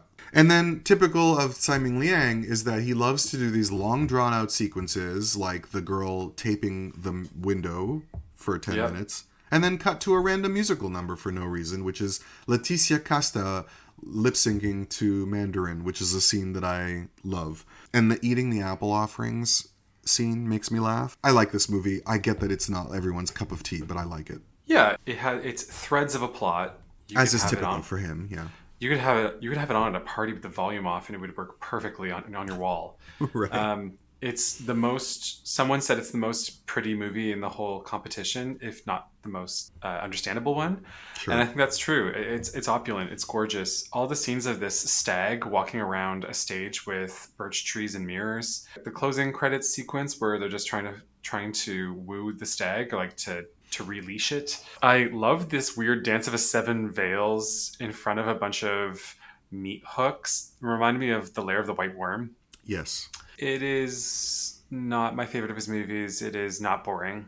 It's mid. No, it's not even mid. I would say it's good, but could be better. Yes, and I think the reason for that is that he was commissioned to make it, and I don't know that he had worked it all out by the time he made it. Because I find that with most of his movies, even though they are challenging, I know I can tell that even if I don't know what he's doing, that he knows exactly what he's doing the whole time. And I feel like he wasn't fully all the way done by the time, like that he had to get this movie done by a certain time, and that he had these actors only for a certain time, and that it doesn't feel like he'd worked it all out. It raised questions for me about how it was exhibited. Like, is it showing in a room like a video work, or is it showing in a theater? Because it actually makes sense as a video work. Without a doubt. Xavier Giannoli makes In the Beginning, à l'origine. The inclusion of this film is fascinating to me. I don't know if it's that they feel the need to make a nod towards the French film industry at least once in the competition. I don't know. Bill, may I do the honor of reading the plot of this movie? Please synopsis. do. And by the way, okay. I've watched this movie twice. A professional con man passes himself off as the boss of a construction site building a highway extension. He cons the whole region, hires dozens of workers, and cynically enjoys the profits of his scam until he meets the lady mayor of a small village that the road will go through. She intrigues and unsettles him before revealing to him a world he never knew. Feelings. How far will he go now to save his victims and save himself from his own lies? This movie is about a con man who learns about feelings from a lady mayor. Yeah, I mean, it's a Tom Hanks movie basically made in France, and this is something that the French film industry does a lot. Is copy the Hollywood formula in French for French viewers as a way to make sure that their people watch their films. They make a lot of bland genre films in that country that don't travel outside the borders. And this is what this reminded me of. It was nominated for like 100 Césars. And it's François Cluzet, who's very talented. I think he's really great. And it is, right? It's him, right? It's not Daniel Latoya. I always get those guys mixed up. It's also Emmanuel DeVos as the lady mayor, who I love. Yeah. And it's the story of this, something that affects the Cannes Film Festival this year is the economic crisis of the previous year. That's right. Cannes decides not to have the same huge parties to the same level as they had in the past as a way to pay tribute to that. This film also touches upon that, the effect of the crunch, and the fact that big corporations ignore the little people. But it's also like it looks so bland and it's so basic. Like the whole thing is so proper and satisfying, and it's not art. And also, like, I know that Americans do and Canadians do ugly small towns real well, but like there's just nothing to beat the eyesore that is a small industrial town in Northern Europe. I mean, even Agnes Varda makes them all look pretty in Faces Places. Yeah, because she has an eye. Yeah, she does. I also didn't include this in the notes, but he had been here before, Giannoli, with the movie Quand j'étais chanteur in 2006, When I Was a Singer, I guess is the title of that. And then a couple years ago, he made a movie called Lost Illusions, which was based on a Balzac novel that won the César for Best Picture. And I just watched it the other night, and it was fine. Okay, so he's not one to look out for. No, God, no. Yeah, no, we can move on. This movie's not good. Ken Loach is here again for the 800th time. I can't even count the list of movies, but he'd already won his first Palme d'Or at this point, and he's here this year with the movie Looking for Eric. This is Ken Loach in a rare light mood, although light for Ken Loach, because there is still elements of, frustrations of poverty and family drama. Police state violence. Yes, but couched within this story of this man who, for all that his life is going wrong, takes comfort in his fantasy encounters with soccer superstar Eric Cantona, who appears in the film as himself, as the sort of like great gazoo over his shoulder every time he needs him. I love this film. I've seen it twice and I think it's great. Yeah, Eric Cantona is load number 5 in the Treasure Island movie I'm looking for. Well, he made a movie a couple years after this that's entirely about how big his dick is. So you could, even though you don't see it, so you should probably watch it because it's probably, This movie is a gushy, pungent piece of sentimental slop. It reminded me of Christian network television. Wow. It reminded me of Seventh Heaven, Touched by an Angel. Everyone says their feelings out loud. Like, that's such bland catharsis. I felt like I was getting dumber. Wow. I thought this movie was thoroughly charming. I don't remember the last time we had this big a divide. This made me mad on the level of the van. Oh, Greg, you need to lighten up. I think next time Mike walks across the room, he needs to not wear pants or something. I think we need to lighten Greg's mood. No, it is. It's amazing how often you hate movies that are full of people who look like you. Yeah, no, this one is a stinker. That's amazing. Yeah. This movie's a 4 out of 5 for me. Yeah, it's I generously gave it 3 out of 5 because it's functional. It's just like but it's so belittling intellectually. Wow. I thought it was a caprice myself, but I mean, I don't know. I'm not upset that you didn't like it. I don't know really what else to say to you. I know that I liked it, and I guess you didn't, and that's fast. I was not expecting this.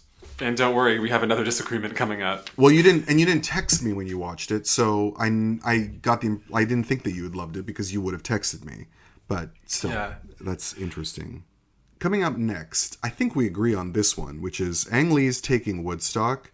This is Ang Lee capping off a very successful decade, almost 2 decades. He debuted with Taking Hands. He had the Ice Storm at the festival in 97. He had a huge success with 2 films in Taiwan, The Wedding Banquet and Eat, Drink, Man, Woman, which I actually just watched the other night, and it's so good. They both were nominated for Oscars. Sense and Sensibility is brilliant. The Ice Storm is great. Ride with the Devil didn't do very well, but I remember liking it. And then in the 2000s... Criterion. That's right. Crouching Tiger, Hidden Dragon wins a record-tying 4 Oscars, including for Best Foreign Language Film, and then he wins Best Director twice. Well, he had only won it once at this point, which was for Brokeback Mountain. He makes Lust, Caution in 2007, which I loved. I don't know about... I don't remember it going over well with everybody, but I loved it. And then, of course, I'm excited about taking Woodstock, which I saw in the theater, and was really surprised that it's not awful. It's just real bland and basic. This movie is a... Yes, it's such a zero-sum... Not a zero-sum game. This movie is such a zero on the binary. According to the Washington Post, screenwriter and producer James Schamus tells reporters at the Cannes Film Festival that the biggest challenge in casting extras for the movie was to find people who were not working out all the time and who still had pubic hair. He doesn't succeed. They do recreations of Woodstock in this movie with a split screen to make it look like the 1969 Oscar-winning documentary Woodstock, and it's obvious that they're filming young people in hippie drag. It looked like That 70s Show. Yes, because it captures the look, but it never captures the spirit of the time. It also wins the Party City Awards. Yes, for this festival. Especially Jonathan Groff wearing Barbra Streisand's hair from A Star Is Born. Yeah. And Paul Dano as Buffalo Bill. Oh, awful. Just awful. It's just basically about the owners of the motel who were instrumental in Woodstock taking place there and what resulted. Dimitri Martin is the son of 2 motel owners. They're Jewish, and he's robbing Peter to pay Paul just to keep things going, and then he ends up engineering this situation. Dimitri Martin is very successful as a comedian. This is a major debut for him in this movie. It didn't really go anywhere because he kind of plays... I think to audiences he played a bit like a second-rate Jason Schwartzman, and they just didn't really need him. But he is good. He's a great comedian, too. He's very funny. He's son of a Greek Orthodox priest in real life. He's very cute.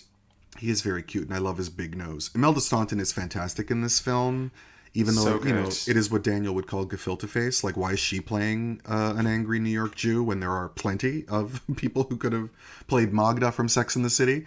But she is really great in this film, and I really wanted to like this movie, but it just makes zero impression.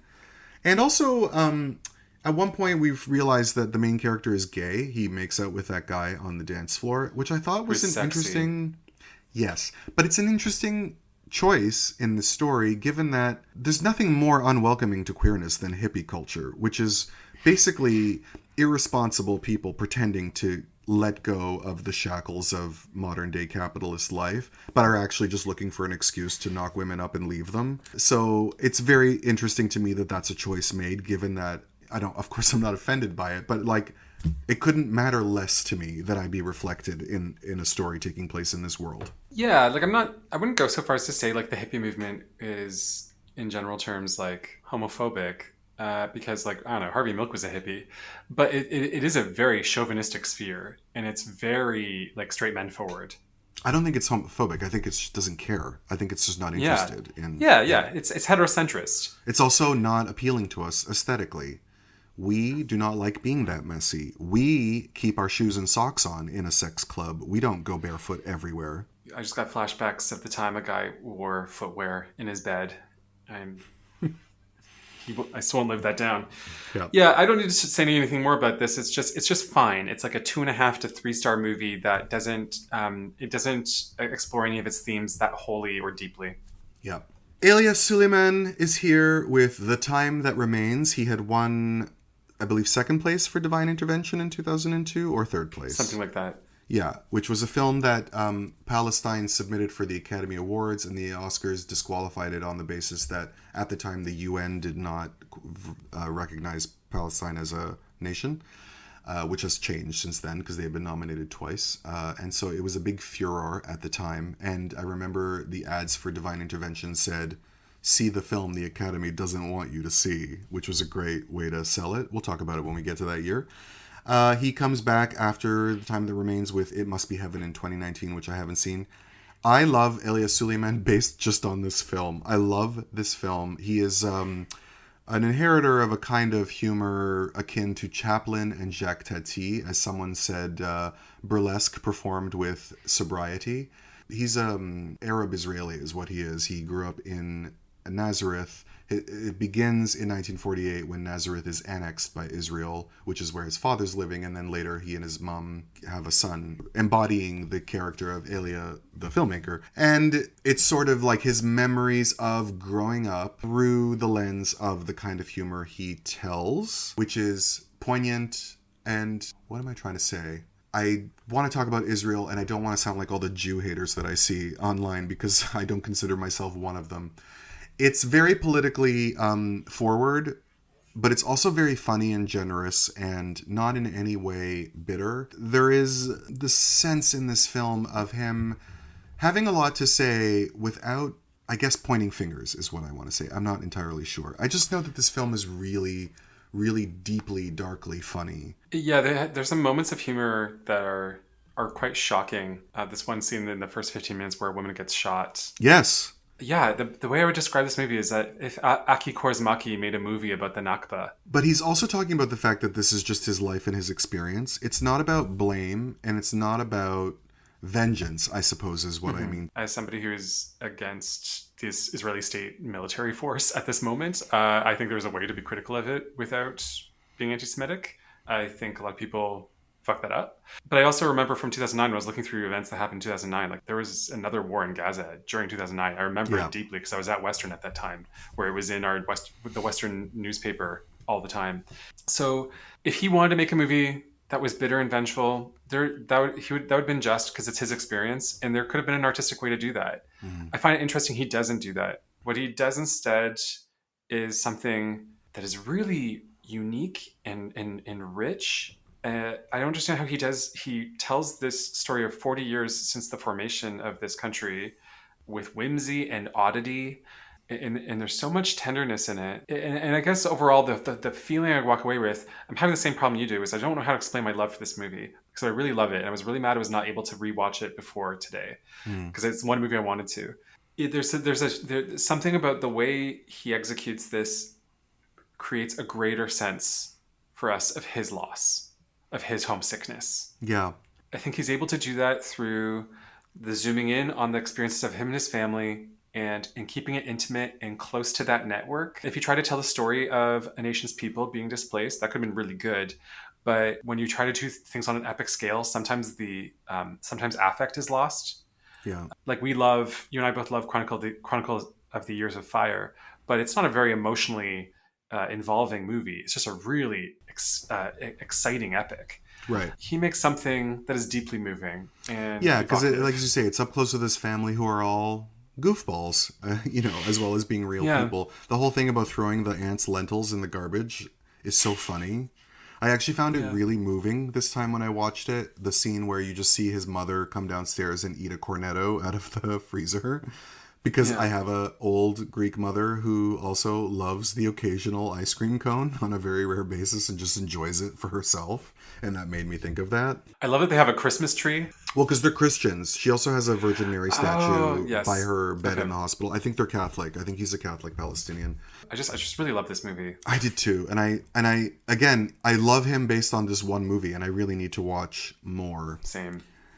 And I will. We'll watch at least 2 more, depending on how long we live. All right, moving on. Vengeance by Johnnie To. This is the other of 2 films that I had not previously seen before we did this episode. Johnnie To is a popular action filmmaker in Hong Kong. He had been here with Election in 2005, which to my knowledge is still his most famous film. I've never seen it.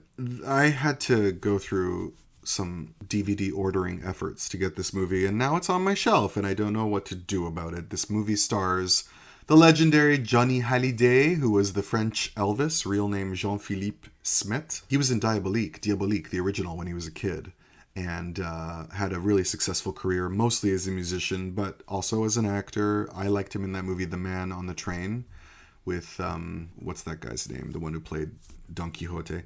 His daughter is Laura Smet. He had her with Nathalie Baye. This movie catches him closer to the end of his life. He died in 2017. And as you can tell, he is holding on to youth with dear life with that Just for Men. He is swathing in his hair. He plays a man he's come to Hong Kong to find the men who killed his daughter and her family. But he is suffering from the effects of a bullet in his brain that is causing him to have memento moments, basically, where he forgets things as soon as he learns them. What a fascinating plot. What a great excuse for action sequences.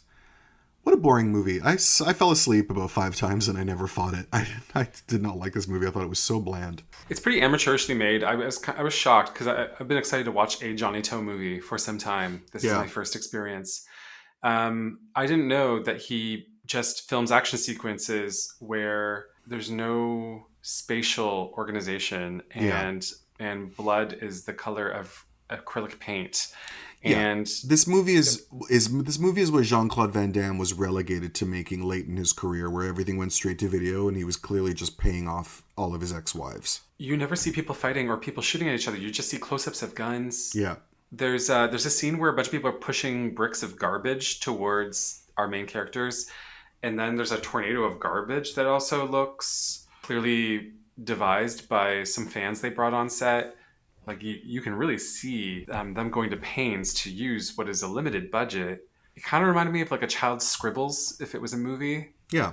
And then realizing halfway through the movie that he has Alzheimer's is hilarious. There's another problem with this movie that is a problem with lots of movies for about a decade between, Mission Impossible 3 and well into the teens, the 2010s. Of movies all being recolored in like a sad blue. The gunmetal blue look for action movies, yeah. You know when posters fade in shop windows and they go that. I know exactly what you're talking about because I did not like the look of this film except for the odd moment when we cut to like a neon panorama of the city at night. And that's like the rare time that there were images that I liked. But for the most part, it's not an attractive movie to look at. It's not even good bad. Like, it's not even... You can't even enjoy it, ironically. Yeah, no, it's bland. And it's also not hard for me to gauge when a revenge movie is good. Because when it's done well... I love a revenge movie when it's done well. I love it when I get totally invested in the person getting revenge. And I absolutely loathe everybody else. And there is a vindictive streak in me that is then inspired and brought out where I just love watching everybody get what they deserve. Kill Bill. Exactly. I mean, I love when she cuts off that girl's arm. And what did that girl ever do to me? You know what I mean? Except you, Sophie. You stay right where you are. And it just means that the director has done a really great job of like selling the stakes, selling the main character, selling the evil that the other people did, and also building so that I get invested. I also feel this way about the first John Wick. I love that movie as a revenge movie. I can't wait for him to kill all these self-righteous dickheads who killed his goddamn dog. So when I'm watching a movie with that plot and I don't care about the revenge, it means you haven't done anything right, and I don't even feel ambiguous about it. So yeah, this movie is not good.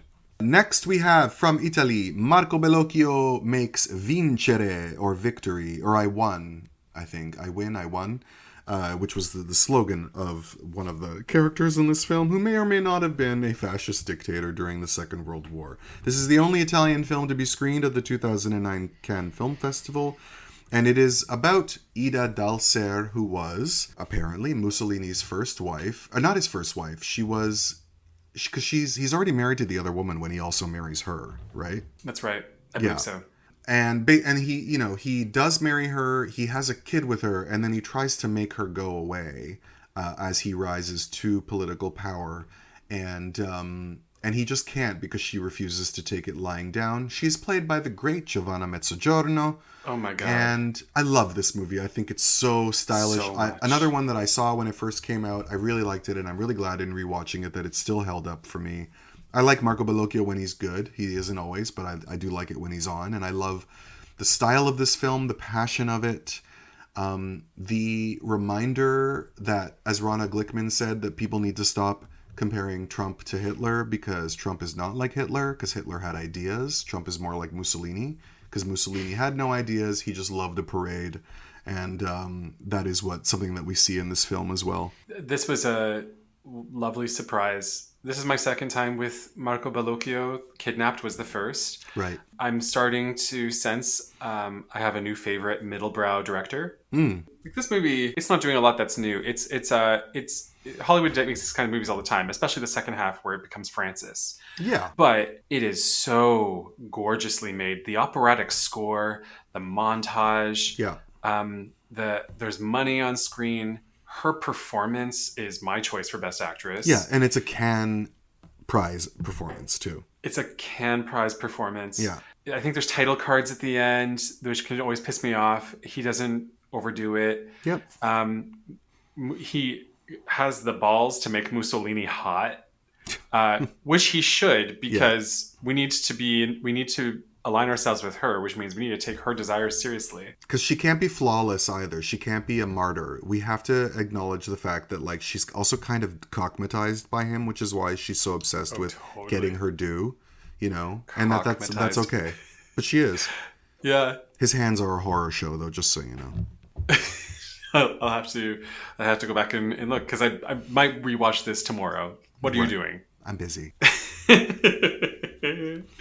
Marco Bellocchio had been here since 1980 with A Leap in the Dark, and then hadn't been at the festival since 2002 with My Mother's Smile. He comes back with The Traitor in 2019, which I liked, and then Kidnapped, as you said, in 2023. And then he wins a Lifetime Achievement Award or something, right? I think so. I mean, he's still alive, which is amazing, so yeah. And then last but not least, before we get to our worst in show, we have Wildgrass, Les Herbes Folles by Alain Resnais, who... My God, his first film in competition at Cannes was in 1959 with Hiroshima Mon Amour, his international breakthrough. Well, actually, his big breakthrough was probably Night and Fog, but his feature breakthrough was Hiroshima Mon Amour, a film that I really love, and Greg really doesn't, and I'm not going to talk about it anymore. He also came to the festival with Stavisky, and as you said, Mon Oncle d'Amérique, with You Ain't Seen Nothing Yet, which is actually not his last film. I feel like I can't remember which of his two last films came in which order. But anyway. Wildgrass is a charming caprice, a romance of... Is it now? Continue. A romance of spontaneous coincidences in which a woman's purse is stolen. And what is it? The man who finds it calls her to return it, and then he becomes obsessed with her, even though he's married to a woman half his age, who played by Anne Consigny, who is kind of my Carrie Fox. Rat teeth. Yeah, I think you and I probably have a similar reaction to mouths that we find gross. I think is what it is. Yeah. It's not the same mouths, though. We have different mouths that put us off. No, but that's like the same reason. Yeah. The woman is played by Sabine Azema, who I adore, who was René's partner in real life, and we will also talk about when we watch the wonderful Tavernier film, A Sunday in the Country, which is sort of the precursor to The Taste of Things. And this movie is... probably too cute for its own good. I liked it a lot more in 2009. Rewatching it, I found it not as potent as I did back then. But I don't know, I still really liked it. It's certainly his last good movie. I wrote a movie so self-conscious, so deliberately pomo to the point of staring up its own dick hole, you could have convinced me it was a Canadian feature.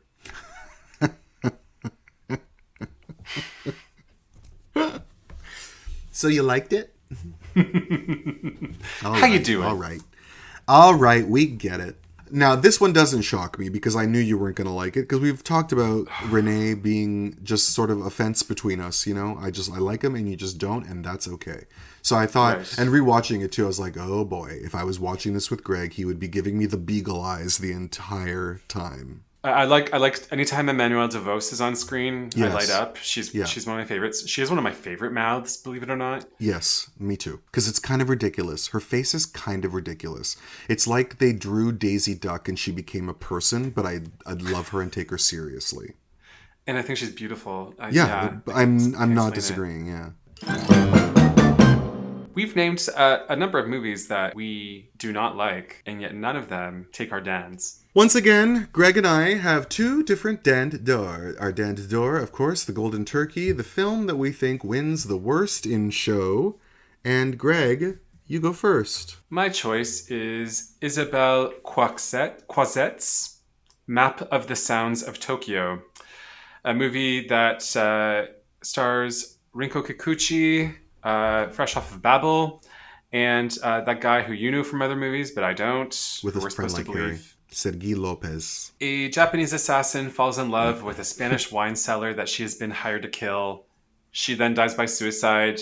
Her mourning father figure then continues to track down, or I think follow up with the wine seller. Who cares? The movie never develops a No, plot that she's is not the one who kills discernible. herself. His girlfriend kills herself, and then the girlfriend's father hires her. Rinko Kikuchi is a assassin by night, fish market seller by day, who he hires to kill the wine seller to get revenge for the fact that his daughter killed herself. That's what it was. Can you blame me? I can't blame you at all. I know this plot better because I saw it twice, because it's another one that I saw back in the day and then watched again. There's no character development. There's no exploration of any of its plot details.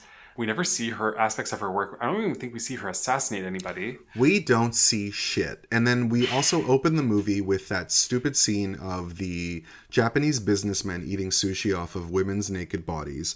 And one of the... Which is not done in Japan. Right. And they're entertaining... Well, but this is something that they draw attention to because they're entertaining foreign businessmen. And one of the Japanese guys turns to the other guy and says, we don't actually do this shit. He goes, I know, but this is what the Americans think that we're like. And so we do this for them when they come here. So this movie opens with this indulgence of stereotypes of Japanese culture as a way to, I don't know, then excuse the other indulgences that it takes for the rest of the film, like the kinky love hotel that they keep going to have sex on subway benches. Like, you can't get a place with a bed. And, why are they having sex in Toronto Transit Commission vehicles? And not even real ones, like fake recreations of them for the sake of like a kinky fantasy hotel. And then, as you say, the side of her character who is this gun for hire is never in the least bit convincing. Let me point out, you and I might have two different Dan Doors, but there's 6 of one and half a dozen of the other. I could have picked either one. So, like, this was definitely one this that was I the was runner-up? considering. Oh, yeah. I mean, it was between this one and my choice. Oh my god, well, let's talk about yours. Well, and then also because you chose this one, I thought, well, then I won't choose this one too, since I felt equally bad about mine. And mine, the reason why it actually wins for me is because even though I think they're both garbage movies, mine is also 3 hours long. And sitting through it a second time was the worst fucking torture. Like, I could not, I don't know. The only reason I even rewatched it is because it had been so long since I'd seen it that I only remembered I only remembered my impression of it, and I needed to remember like what actually happens in it. Yeah. It is, of course, Enter the Void by Gaspar Noé, a filmmaker I have yet to glom onto, although you've seen films of his that I haven't, and who knows, maybe he'll make something that I like. But I do not like this film. I don't like Irreversible, which was what he had brought to Cannes in 2002 to, acclaim and great attention. The world premiere of this film was near the end of the festival because the movie was not finished. It was actually screened without opening and closing credits. It still wasn't finished when he brought it to TIFF because it took a long time to get all that cheesy graphics finished for the screen. Which looks good. It does look good, and it's not completed until it's a theatrical release in 2010. This movie got a 15-minute standing ovation at Cannes. But on the other hand, what fucking doesn't? Everything gets a 15-minute standing ovation at Cannes. Standing ovations at Cannes, as I've said, are like Toronto theater. Everyone gives one, so it doesn't mean anything anymore. It's just everyone proving that they think they're cool. And he did edit a few minutes out of this movie after the Cannes premiere before the TIFF premiere. But anyway, what is it about? It's about 2 trashy Americans living in Tokyo. They are children who had a rough childhood and sort of are back together after years. She is supporting them by working as a stripper. He's a drug dealer. And then he is shot by the police during a deal. And then his soul leaves his body. And we spend 3 hours with his soul floating around Tokyo watching the world that he has left behind. But on repeat. Like, it repeats details. The memories keep getting repeated. Yeah. And then there's like moments where Paz de la Huerta is like completely naked having sex, which was something she did a lot around this time. She was a big deal. And from what I gather, she's had rather a messy private life since, although I'm not entirely sure. It's like 2 minutes of information spread out over a 3-hour movie. As you said, it's like one idea for 3 hours. It looks so good, and like a lot of it's there's an aesthetic element to it that I really like, but that I only need as a screensaver. I don't need it as a 3-hour movie. I think this movie is just it's wallowing in its own shallowness, and it's so goddamn boring. It's selfish filmmaking. Yeah, but that's what I think of all his stuff. Yeah, but there's payoff with climax. It's under 90 minutes long, and Yeah. it moves. This movie and Taking Woodstock, I must give credit. They make the drugs that they're on, like they make the trips that they're on with a level of verisimilitude I've not seen before. So props to that. I would also say that there are a lot of movies whose visual effects have aged poorly, and this one has not. It all looks good. The problem is that it means fucking nothing, and it's not saying anything, and it's doing those two things for 3 hours. It's quite mean spirited what he's doing. At first, I'm surprised that you pick it because it's not the worst made movie, but then worst made should also mean, is there a fucking point to what you're doing? And in that regard, there isn't. And it comes down to like, how much do I want to sit through this? And like, this is, I mean, there's a lot that contends for this in this competition, but this one is. And people told me about the dick close up at the very end, and then when I finally got to it, it was not even that exciting. At least the clitorectomy was as disgusting as people said it was going to be in Antichrist. But I was told that there's a close-up from the inside of a vagina of a dick shooting cum. Yeah, that's right. And I was like, but it's like a graphic. It's not real. I mean, it's from the point of view of her sugar walls. So yes, of course, it's not real. Her sugar walls. Sheena Easton. Yeah. Good choice, Bill. I mean, I also, just on principle, giving a worst in show to one of these French brats just feels right. Yeah. So, thank you. Merci.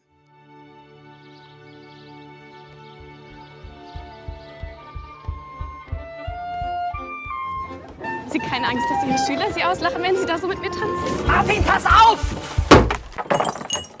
Warum soll Gott wollen, dass du stirbst? Müssen alle sterben? Ja. Wirklich alle? Ja. Darf ich hier bleiben diese Nacht? Schicken Sie mich nicht weg. All right, Greg, the Palme d'Or did not go to any of the films we have mentioned over the last 6.5 hours. The Palme d'Or, for the first of 2 times, went to the great Michael Haneke for The White Ribbon, Das Weiße Band, from Germany. Michael Haneke had been here with Funny Games in 1997, Code Unknown in 2000, The Piano Teacher in 2001, Coixet in 2005. He won the Grand Jury Prize for Piano Teacher. He won Best Director for Coixet. After this, he won the Palme d'Or again for Amour, and then we talked about him in his most recent, possibly last film, Happy End in 2017. The White Ribbon is an incredible epic about a small village in just pre-World War I Germany, in which we watch as children grow up under the strict, to say the least, care of parents who basically help us understand how Nazism happened. This is a movie about the birth of fascism, particularly in the fact that the parents are unrelentingly strict with their children at whatever class they're at or whatever background they have. It is a movie that it basically explains the next generation. But Haneke also hates it when people reduce his films to very simple explanations, and he talks about the fact that he wants it to be a more general theme, that he didn't want it to be just about explaining fascism, because then it becomes a German movie about a German problem, and he wanted it to be more general than that, which is that generally when you hold people to an ideal of perfection, from there is where fascism and terrorism come. And the plot structure that this operates around is this idyllic little village where strange things begin to happen and we never really find out why. It is suspected that it is the shenanigans of some rebellious young children, but we're never really sure. First is the doctor being tripped by a wire while he's riding his horse. There's the couple of kids who get beaten up in the woods.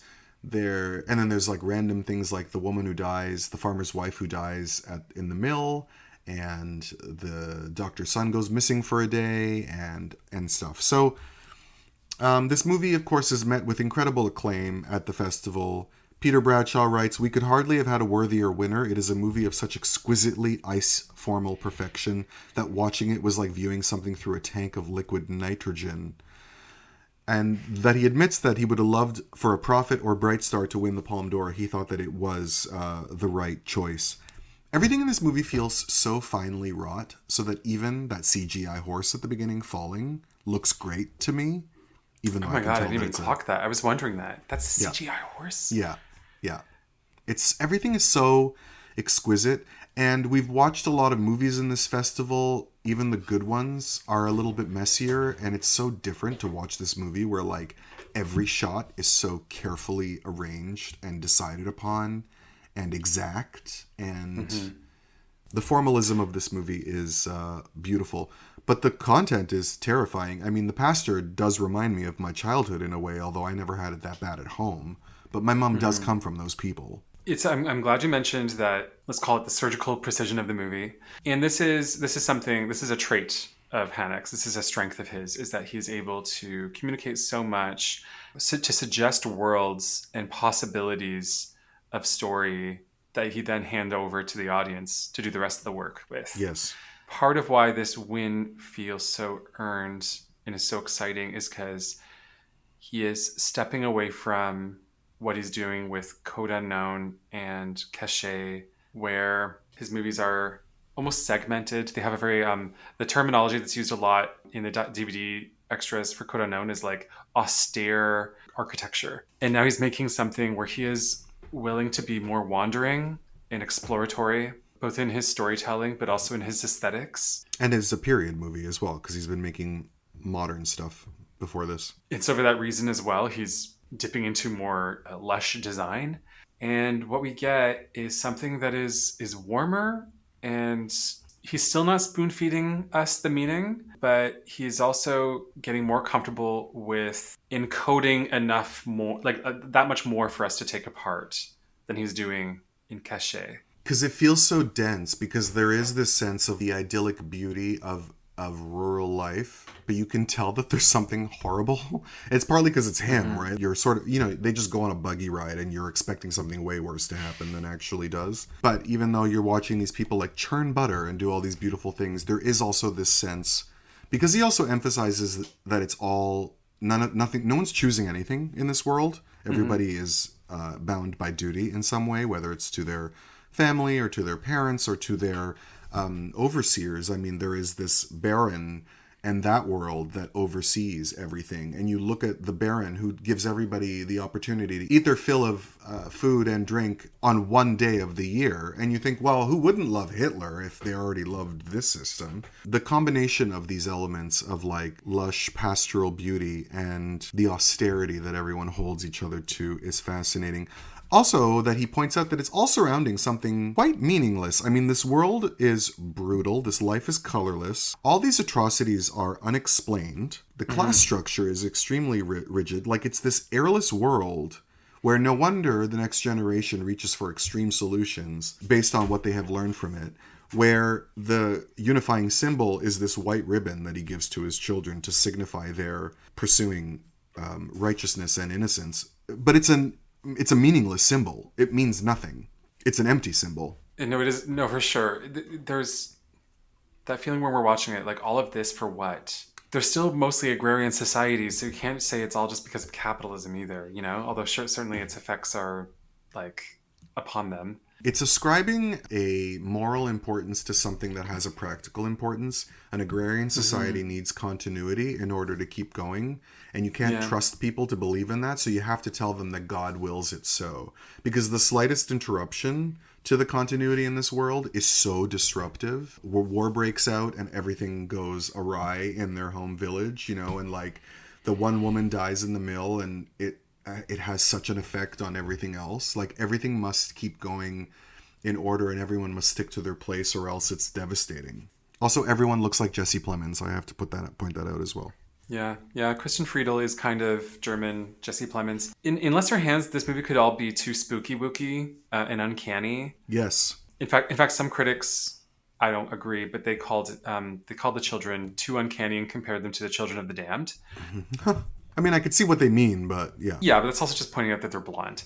I find them deeply sad and sympathetic, even as I can also at the same time imagine them torturing one of their peers. Oh, yeah. I mean, Clara is fascinating. That girl is God. fascinating. This seizure or the fever she has, and the choice to show us some of the culprit's actions, but then let us guess who did the others. Because we know she killed that bird. Yes. Well, actually, do we know she killed the bird? We know Well, she went in and touched the bird. we know we're led to believe that she probably did. Yeah. Yeah. But she's also the one where, like, you know, she's terrifying, but I also get it. She has been told about this standard of perfection that she needs to live up to. She has been praised for meeting up to it, and then she barely did anything in order to then fall completely in her father's estimation in the next movement, which means that she has now learned that earning his approval is meaningless. So why not just fuck shit up? And why do you think your kid's a sociopath? It's because of you. Because you tied him to the bed when he touches himself. Well, and the son, yeah. Yeah. And that little boy with holding the bird who has like the saddest face you ever saw in a child in your life. He's like, it looks like a Precious Moments. I know, he totally Tchotchke. does. The way he sets up clues, he lets us see some things and not others. And ultimately where we land is we can never truly know why this town is so cursed and what the connection is between all these brutal events. We could just throw up our hands and be like, well, whatever. Except it's all executed with a level of humanism that we first start to see in Coixet, and it continues through to Amour. Yeah. And from the time of Funny Games and The Idiots, he's always paired with Lars in these conversations about these directors who want to expose the worst things about humanity. But there's a big difference between them. And by the way, a point of fact, proof of this is that one of my professors did an auteur course that was just on Lars von Trier and Michael Haneke. But Haneke is a humanist through and through, and Lars is a nihilist.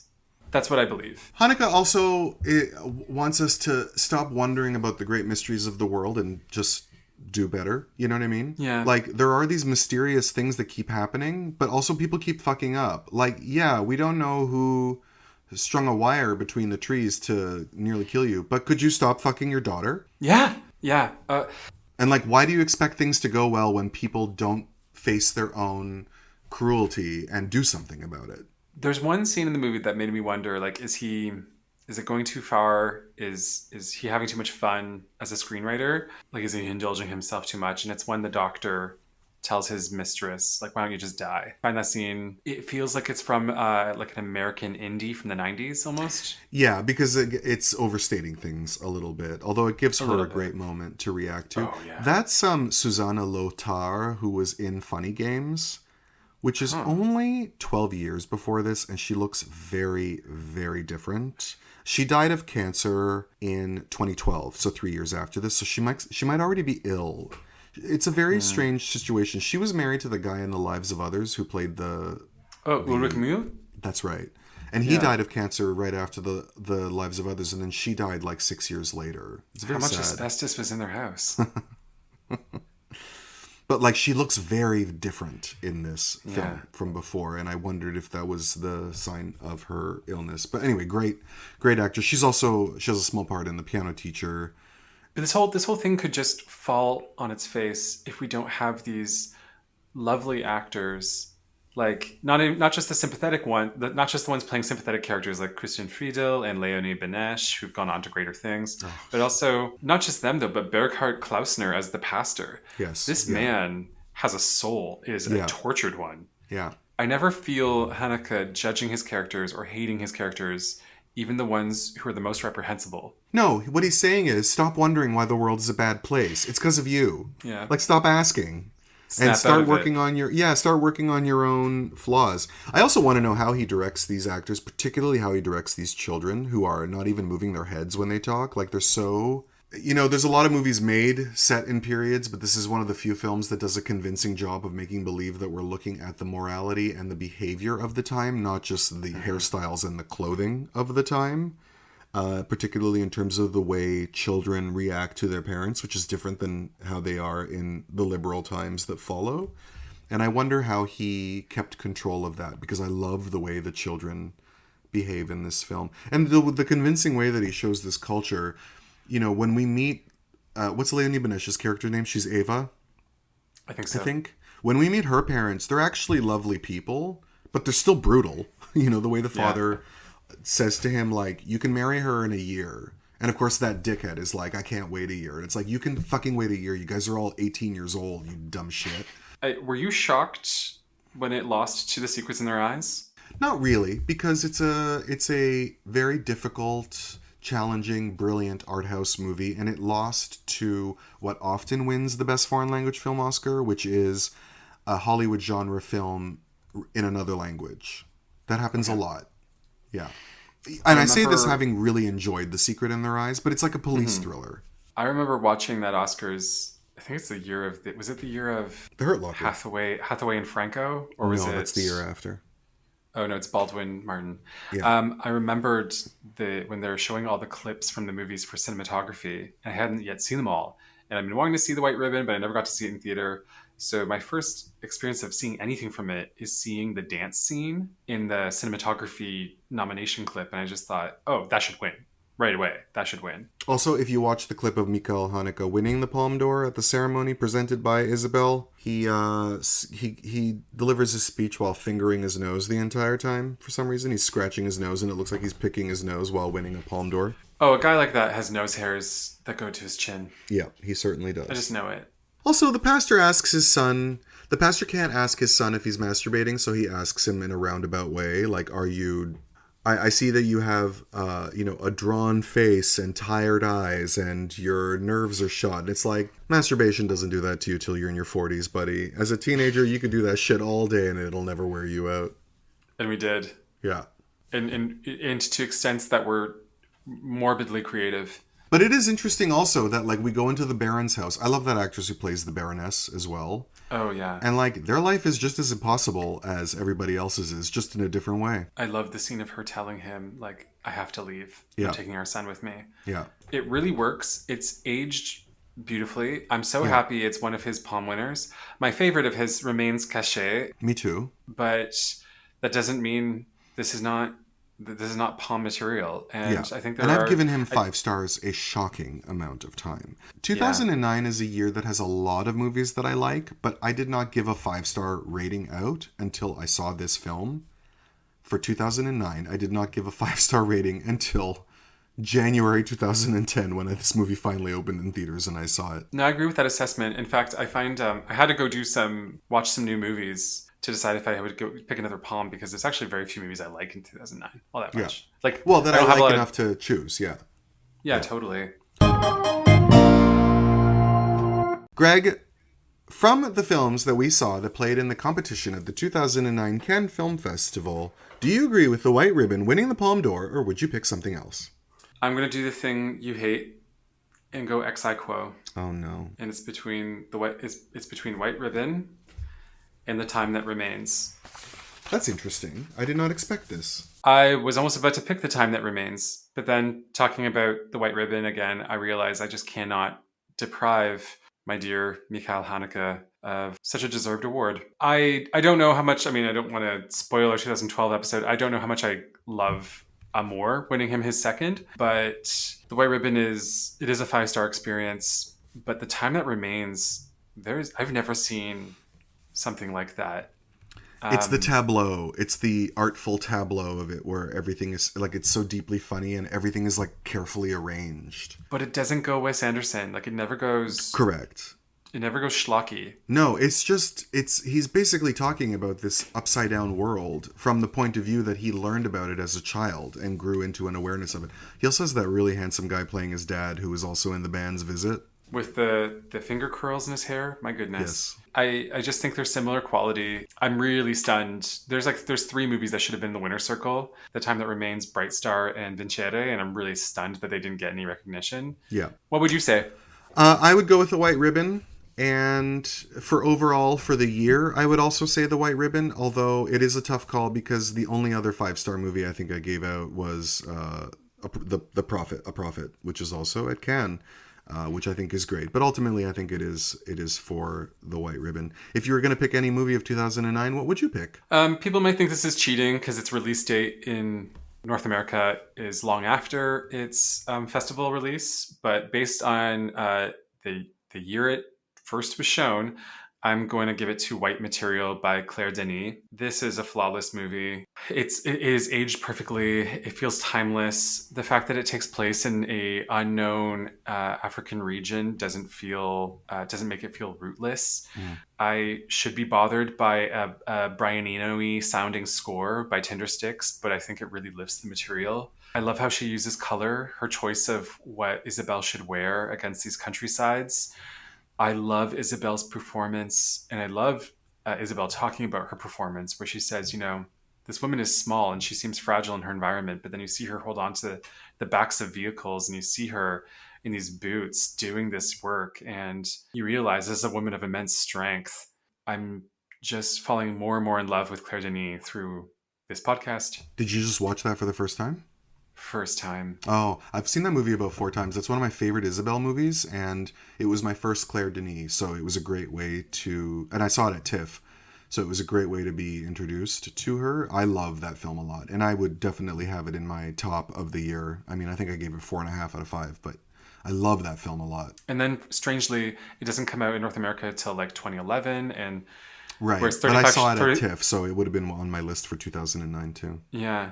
Whereas 35 Shots of Rum is a 2008 movie that most people are watching here in 2009. And it's to Isabel's credit that she blends in so well without it feeling like star casting. Yeah, It's a great movie. Great choice. I love seeing her freckles in natural light. Yeah. Well, Greg, I love you. And you love me. I know, you don't have to tell me. Don't worry about it. And I love doing this. I love doing this for hours on end. Why don't you tell our listeners, before we go, what we're doing next? Yeah, we're going to 1973, the year of a double palm. Are we back in the Grand Prix at this point, or are we still in palm years? I think it's the Grand Prix. Yeah, I think you might be right about that. The year that the Grand Prix, as it were, went to The Hireling and Scarecrow. See you later.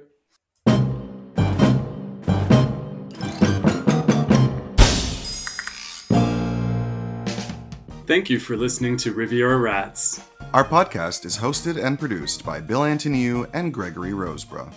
Our music is by Joe Organ. Our artwork is by Leo Kuvaris. Follow us on Instagram at Riviera Rats. Write to us at ratsriviera@gmail.com.